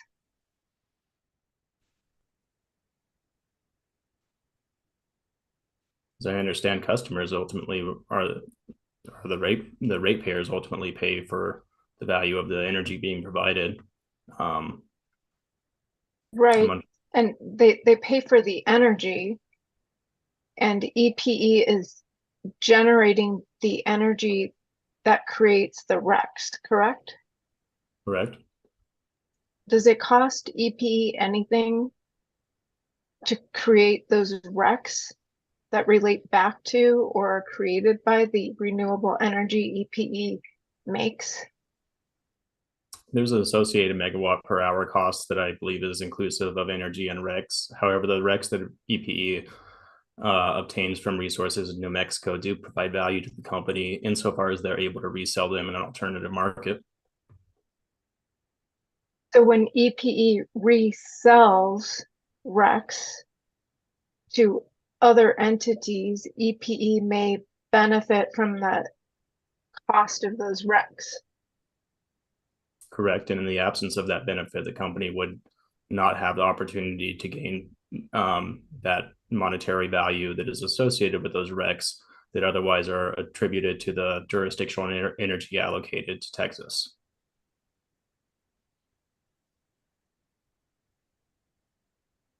Under the renewable portfolio standard, a utility is required to retire RECs, correct?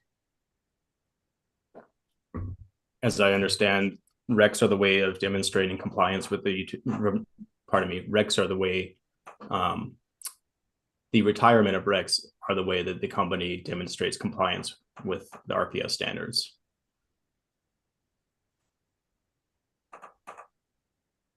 When a company generates its own RECs and retires those, the company does not receive a cost for retiring those RECs, correct? I'm unaware of any such costs. So a utility only receives compensation for RECs that it sells to other entities. Only means exclusive of all other possibilities, and I can neither confirm nor deny that. Does a company receive compensation for RECs that it generates and retires? Not that I am aware of. A company receives compensation when it sells RECs to other entities, correct? As I understand, yes. Okay, thank you. Is that it, Miss Lynch? That is it. I apologize, Ms. Souls, I skipped you in the order. Did you have any questions for Mr. Dunn? No, ma'am, I have no questions for Mr. Dunn. Very well. Well, I think we've gone through. Mr. Fisk, any follow-up for Mr. Dunn? No, I have no follow-up. I just want to thank Mr. Dunn providing his testimony today. Very well. If we have no other questions for Mr. Dunn, you are excused, sir. Thank you, Madam Hearing Examiner, and thank you, Hearing Examiner Fisk. I appreciate both of you as well as all the other interveners and parties in this case. Thank you, sir. Have a good afternoon. I hope you'll do the same. Thank you, Mr. Dunn, Mr. Black, you have another witness. Yes, thank you, Hearing Examiner Hurst. If we can have just a moment to admit Agata Malik, excuse me, into the room. There she is. Good afternoon, Ms. Malik. Good afternoon, Madam Yes, Hearing Examiner. thank you, Hearing Examiner Hurst.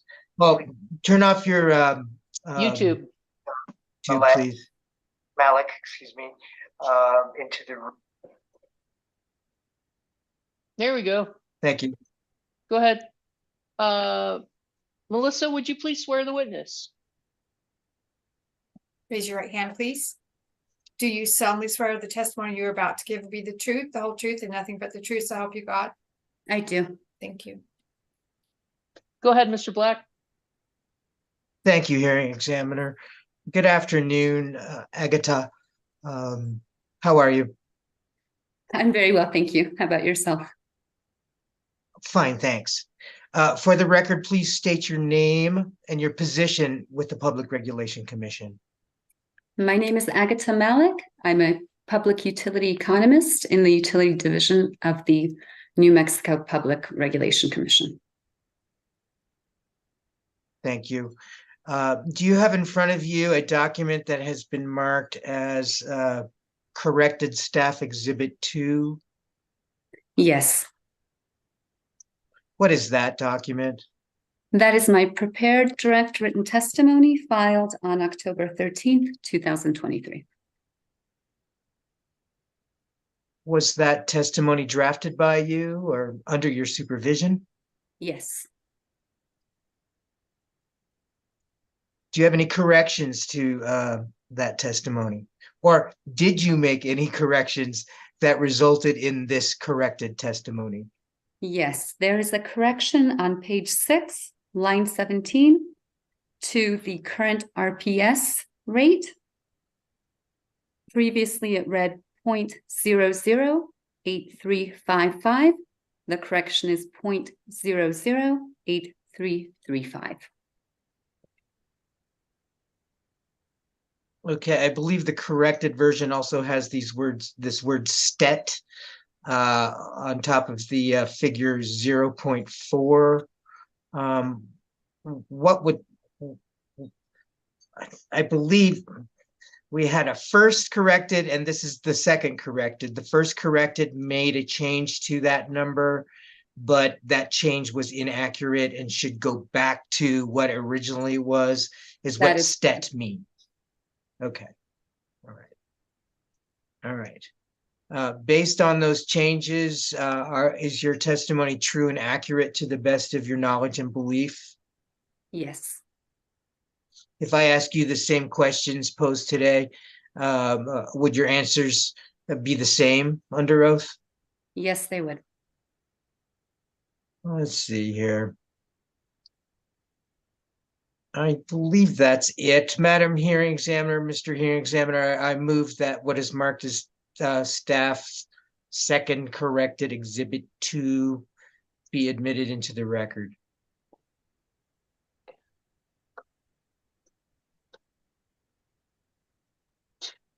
And can you give me the date and time that that was downloaded, Mr. Black, in the Dropbox?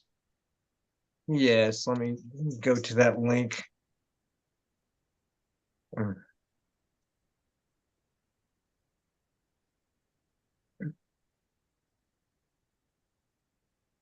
Okay, open, please. Open. Thank you.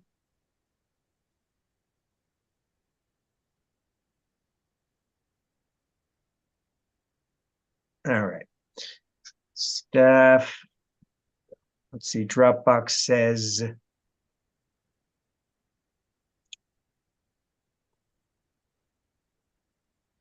was 10:30 not at the- 1:45? Let's see.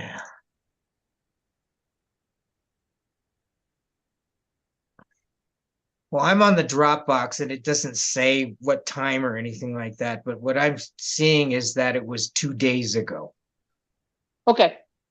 I'll represent to you that 10:30:23 at 1:45, there's a document that is referred to as staff's second corrected exhibit 2 that was placed in the Dropbox. And just to verify, I will look for that correction just to make sure.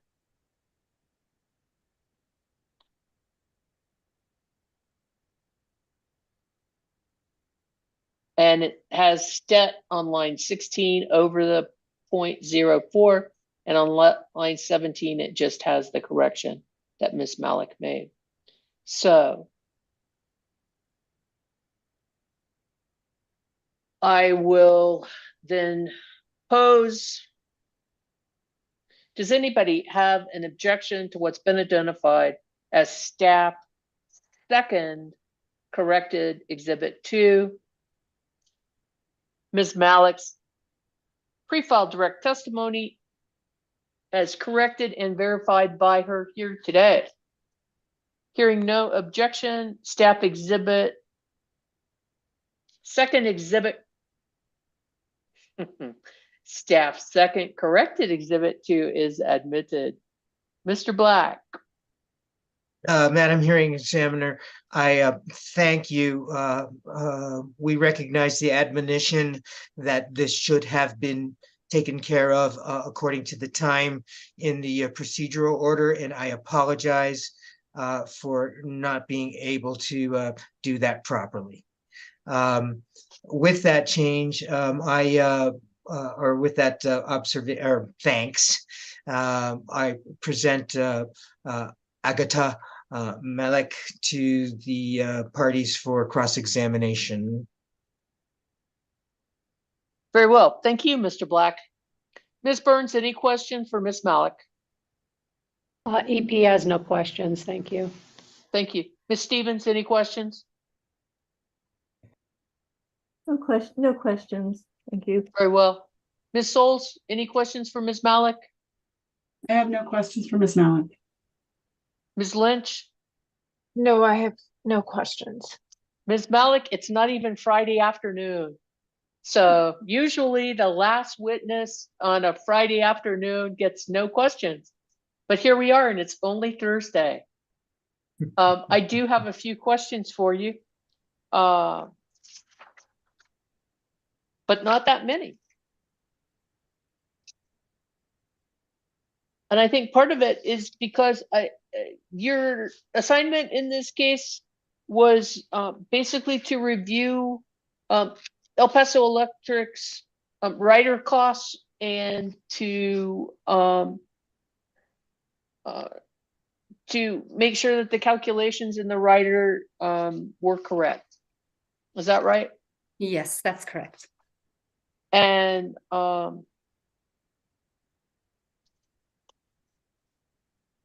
I believe that you came to the conclusion after you did what you were supposed to do, as you indicate on page 11 of your testimony, what's staff's position, beginning with your answer on line 2, that you believe that following that review, that El Paso Electric is compliant with the applicable rules and statutes regarding the calculation of its rider, correct? That is correct, with the caveat, I would say that there are concerns about other components of the proposal that EP presented, and that changes to that may have an impact on the cost rider. And the cost rider that you evaluated and that was put forth by El Paso Electric is one that supports their contingency plan, correct? We initially staff evaluated the proposal that put forward, I think, the numbers that included the DG rec component. Subsequently, in the rebuttal testimony of, I believe, Mr. Martinez, they responded to staff's recommendation to look at the cost impact of eliminating some percentage of those DG recs and replacing that with either an increase in Buena Vista 1 reallocation. We were also open to other changes that may have a cost impact. So then essentially, depending on what the commission ultimately approves, part of the recommendation from the hearing examiners and then ultimately the commission order, it is going to have to require potentially that El Paso Electric recalculate its rider, and for staff to have to review that, won't they?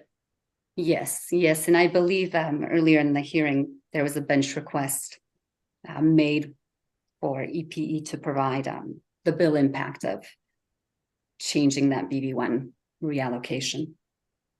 And looking at your testimony on page 7, the proposed 2024 cost rider for El Paso Electric's residential customers, and your testimony on page 4, essentially the increase is going to be 3 cents a month in the summer months and 2 cents a month in the non-summer months, correct? Yes, that's assuming the initial lower BB1 reallocation, yes. And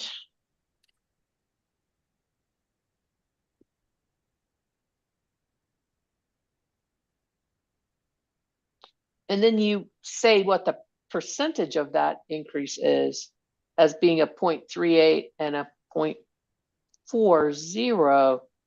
And then when you go on down to lines 11, you say, given the relatively small proposed increase to the customer bills, staff doesn't have any concerns with the bill impact as presented by EPE in the application, correct? Correct. But then you go on to say, but you do have concerns about other components of the plan. And then you talk about the contingency plan, DG Rec program, and the percentage allocation, correct? That's correct. So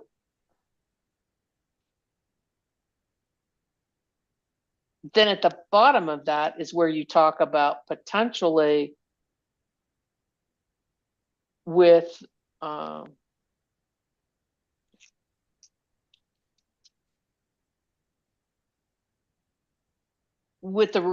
the proposed recommendations that staff has made, that essentially there could be a 61-cent increase per month in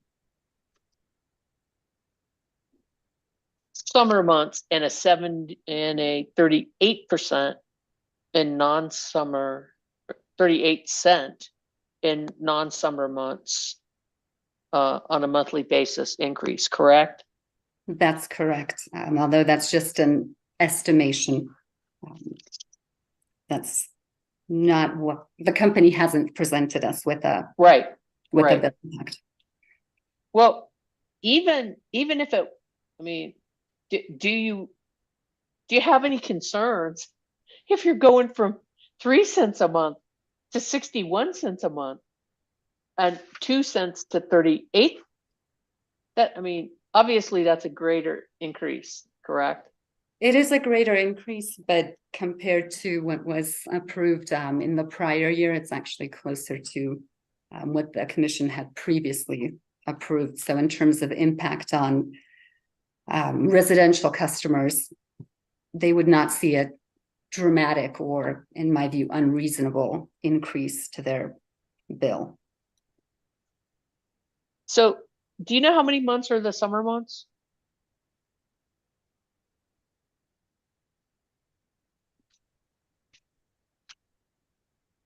I think that the summer takes a look at June through September, and the non-summer months are October to May. And that's also an exhibit AMM-2 in my testimony.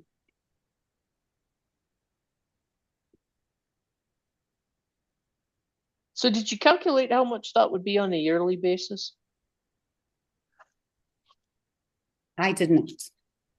Well, subject to check, it's about it's about $5.48.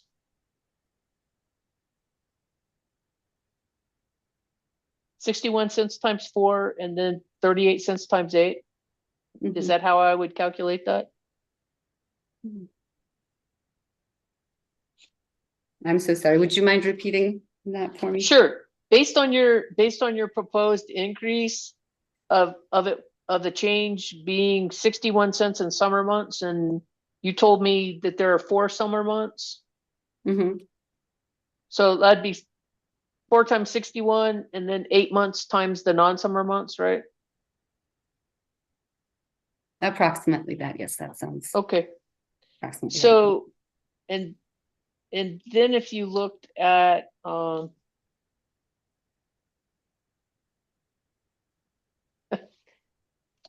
mean, you'd be looking at the difference potentially between 28 cents increase for that customer and $5.48. I mean, that's kind of a significant amount, isn't it?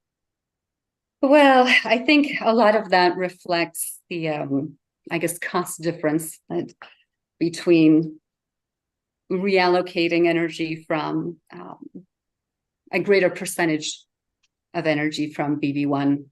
And I believe the EP witnesses spoke at length, but the difference in terms of the energy cost, I believe, was 28 more or less dollars versus 5. So I think that's reflected in the bill impact on customers. But I'm just asking you, you didn't have any concern about the bill impact when it was just going to be 28 cents a month. Are you still saying you don't have any concerns about the bill impact if it's going to be or not a month, a year, that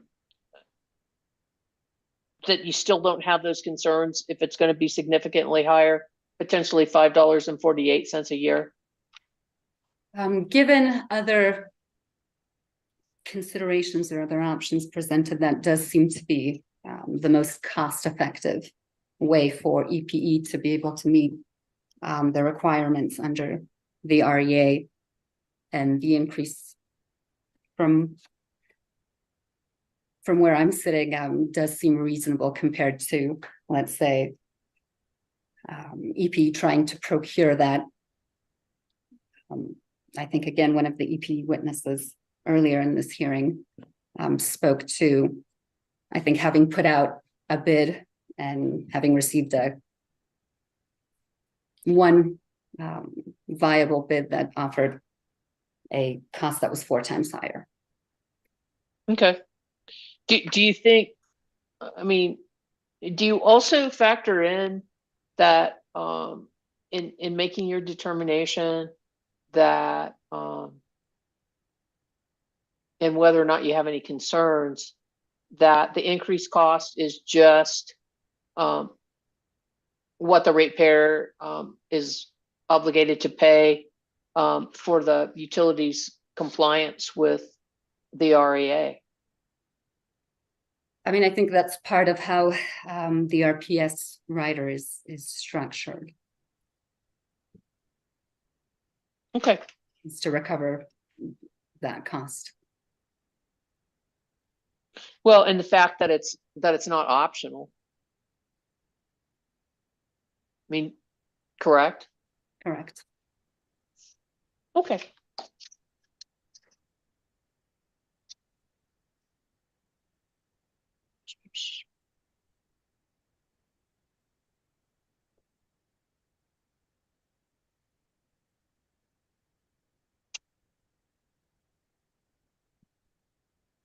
That's what I needed clarified, Ms. Malik. Thank you. Mr. Black, any questions for your witness?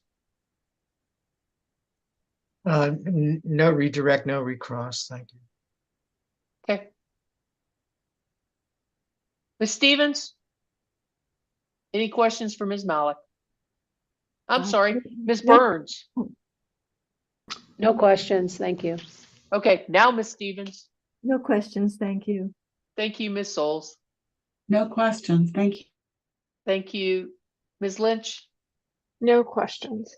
Thank you. Hearing Examiner Fisk, any questions for Ms. Malik? No questions. Thank you. Ms. Malik, you are excused. Thank you very much. Thank you, Madam Hearing Examiner. Thank you. We'll have to tell Mr. Dunn to give you more work next time. Or not Mr. Dunn. I don't know who your supervisor, are you in the accounting or the you're in the I'm in economics the bureau? Economics Bureau. Okay, we'll have to talk to Ms. Leba Tercero. Very well. Thank you. I'm just kidding you, you know. Thank you. Mr. Black, anything further than from staff? Nothing further. Very well. I believe then that I don't believe, Ms. Lynch, that you have a witness. And I believe we have completed our evidentiary portion of the case. Does anyone have any evidentiary issue we need to deal with on the record? Hearing none. I will advise the parties that post-hearing writings, Hearing Examiner Fisk and I would like post-hearing writings that generally, I mean, obviously, should the parties wish to provide proposed findings, joint findings are always, I believe that in this case, there probably could be some joint findings. Not everything is being disputed in the case. The parties want to engage in that, that's fine.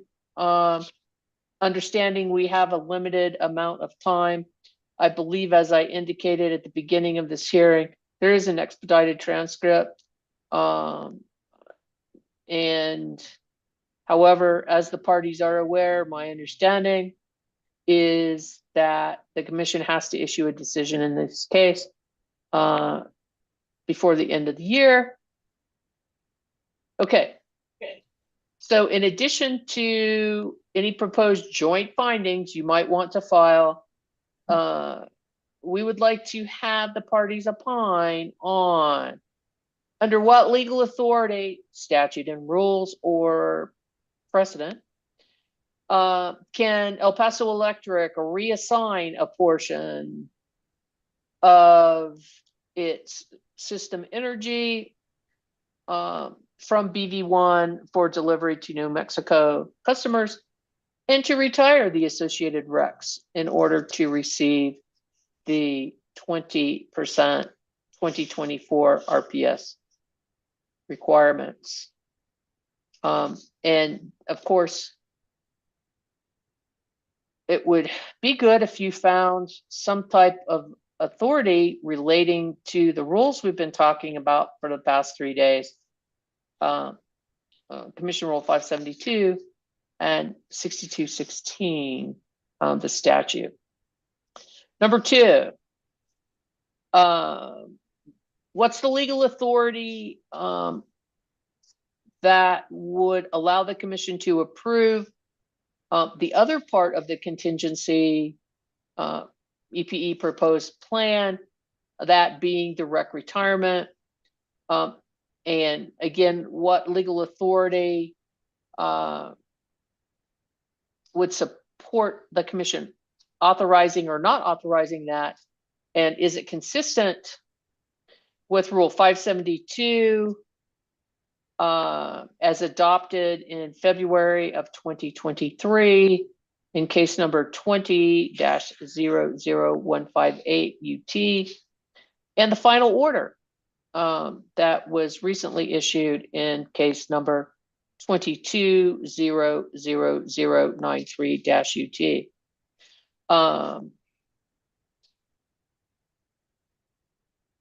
And then we would also like to be included in there, any specific party position and support for whether or not El Paso Electric has met the plan requirements, including whether or not a competitive procurement was necessary and or was met. Finally, there has been a recommendation by the city potentially to for the commission to reevaluate the backfill issue, and we would like to know specifically under what authority the commission could relieve EPE of that requirement, and what specific actions, i.e. in actions and in what cases would need to occur if the commission were to entertain that that proposal.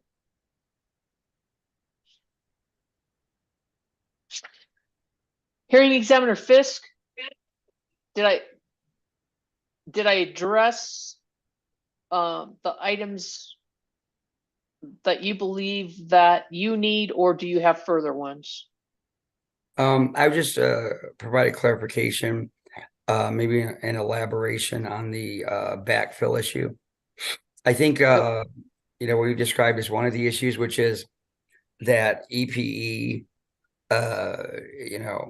in the case involving the 2021 plan year and the case involving the 2022 plan year, and the latter being by stipulation, I think in case 21-00111 UT, it was EPE was, they put forward, I think, using backfill to comply for those 2 years, 2021 and 2022.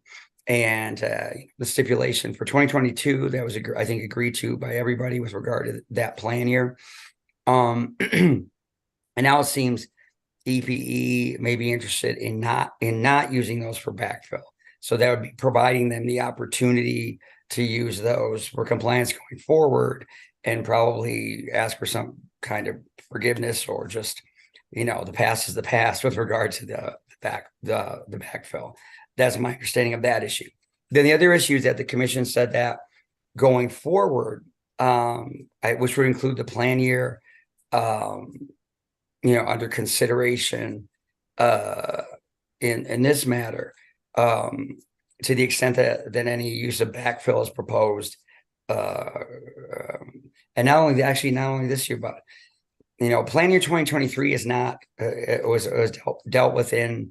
I'm sorry to create confusion. Okay, let me go back. In the commission's final order in 2293 UT, which concerned plan year 2023, the commission said that it would consider whether it would allow backfill for 2023 and going forward.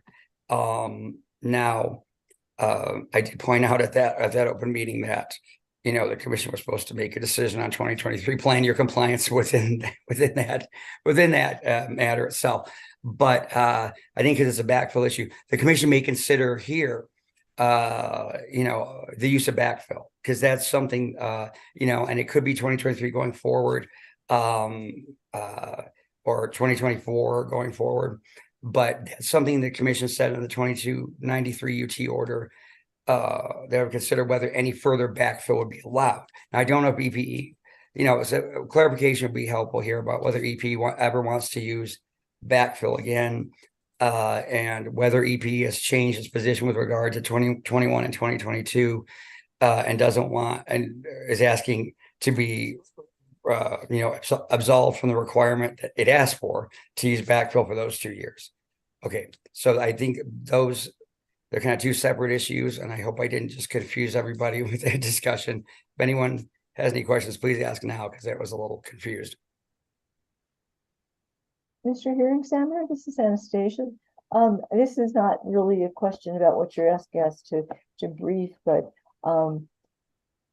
it just sort of popped into my head because, as you said, the commission sort of left 2023 in flux. Maybe you hearing examiners might consider, I'm not saying do it now, but asking a bench request just for like a status check as where we are now that we're at the beginning of November on the rec status, so we know whether there's a big, whether there's any kind of significant margin one way or the other for this year. In terms of what it's sure if the number were really small, it would certainly minimize everybody's anxiety and issues to prove. I have no idea though. Ms. Hurst, what do you think? Or is that something we could deal with? Because I think in the post-hearing briefing, we'll want a clarification of EPE's positions with regard to the backfill that's already been approved, whether they're asking now that they don't have to use those recs for that, and also whether they'd be seeking to use backfill for 2023, which was, yes, plan year 2023 was dealt with in 2293, but the commission said we're gonna look into it in the next case. Do you think we could take care of that May I respond to a request for a bench request regarding 2023? EP put forward an interim plan that was unequivocally denied based on lack of jurisdiction over the 2023 plan. So it's confusing to me. Of course, we're happy to provide any update anytime. I just don't understand the request regarding 2023, given the commission's recent order. Well, Ms. Burns, I understand. And the issue with backfill, of course, is that backfill is different from other types of compliance in the sense that, it's I think generally in the past it's been taken care of it's been proposed in the application for the particular plan year that will use that EP would use future recs beyond the plan year to go ahead and backfill. And what the commission did in 2293, where it had been proposed that backfill would be used in 2023, the 2023 plan year, I believe, was that the commission was going to consider whether or not to allow that backfill, and they didn't decide in that case. They said they would consider it in the next case, which, I think, as I noted in the open meeting, raised some issues. But I guess what I would need is just to know what EPE's position is, about that. And because we've had some testimony in this case from EP witnesses about, freeing those, the recs that were being considered for backfill, or that were ordered as allowable for backfill for plan years 2021, 2022, whether the EP would be released from that obligation. I don't know if EP really is seeking that or not, but there was some testimony to that effect. We can provide our positions in briefing. Okay, thank you. Hearing examiner, I did have I tried to take notes with these directions. Will you be putting this into an order specifying what the questions are?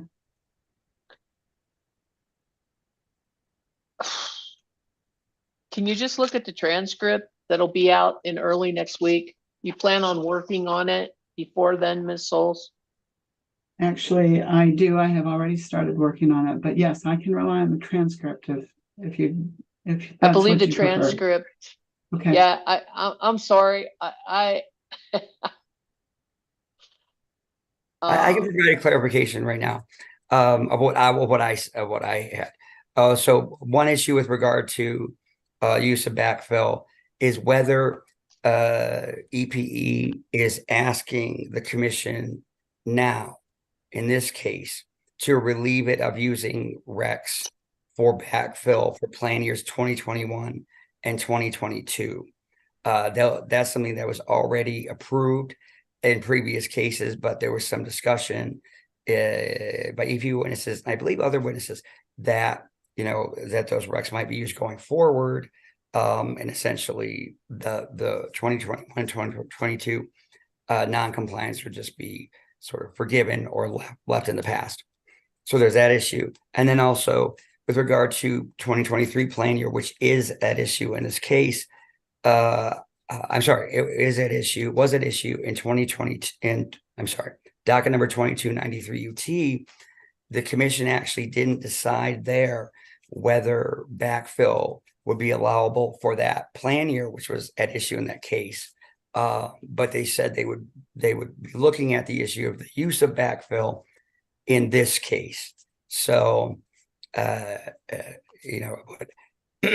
any EP's position there would be needed, and then also any intervener responses, comments about 2023 plan year. And yes, 2023 plan year was part of the other case. The commission said it would consider it here. I guess the idea being backfill goes retroactively, so we can consider it in the next case. I guess that was the idea. And that was it. Thank you.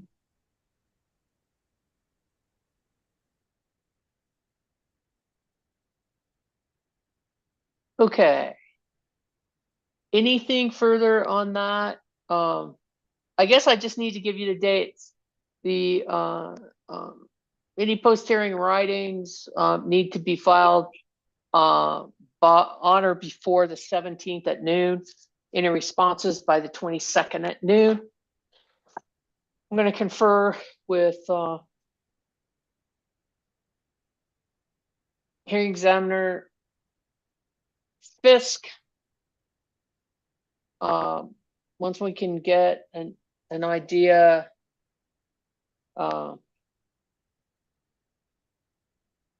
potentially of timing for writing and presentation.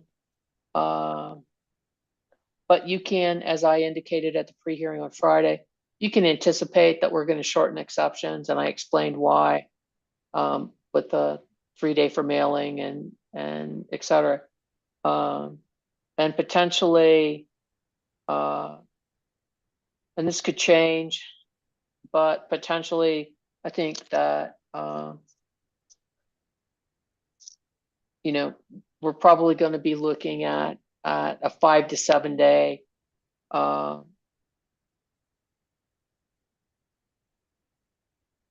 calendar exception period with 3-day business response to exceptions. So we're going to try to give you again as much time as we can that we think is appropriate, but we absolutely have to get this to the commission and get it decided before the end of the year. And with that, I would just encourage parties, please put in what you think is appropriate, but don't feel bound that you need to take advantage of the limit, the briefing limit. Less is more, and you don't need to opine on it. Don't opine on it. Don't opine on it for 15 pages. Say what you need to say, and we'll hopefully understand. Mr. Fisk, anything you'd like to say to the parties? I'm just let them know. I think we've talked about this before, that just at this point, December 14th seems to be the last open meeting of the year. However, it has been suggested to the commission to have a meeting on December 21st. And this will be placed on the 21st to give more time if that happens. It may have been decided this morning at the open meeting. I don't know. So I'm trying to find that out. But, we'll have a little extra time if we get the December 21st open meeting. But with that being said, understand that that's not necessarily going to be your time.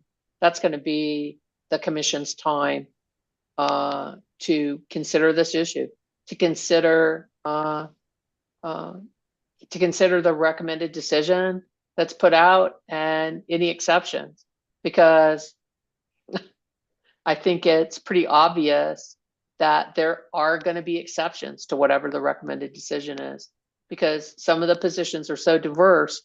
I don't believe that, nor do I think it's appropriate necessarily that that all parties will be pleased necessarily with what the recommendation is. So with that, if there are no further questions, Melissa, Yes. thank you so much, our court reporter, and I will, and Mr. Fisk, we'll try to figure out, I think we're pretty good with the EPE, Soul staff, and the one commission exhibit. We'll try to make sure that we figure out the joint CLC / LL designations. Hopefully you don't have to hear from us on that. And let me just say, on behalf of myself, thank you, Mr. Fisk. Thank you, parties. And with that, we're adjourned. Thank you. Thank you very much. A nice rest of the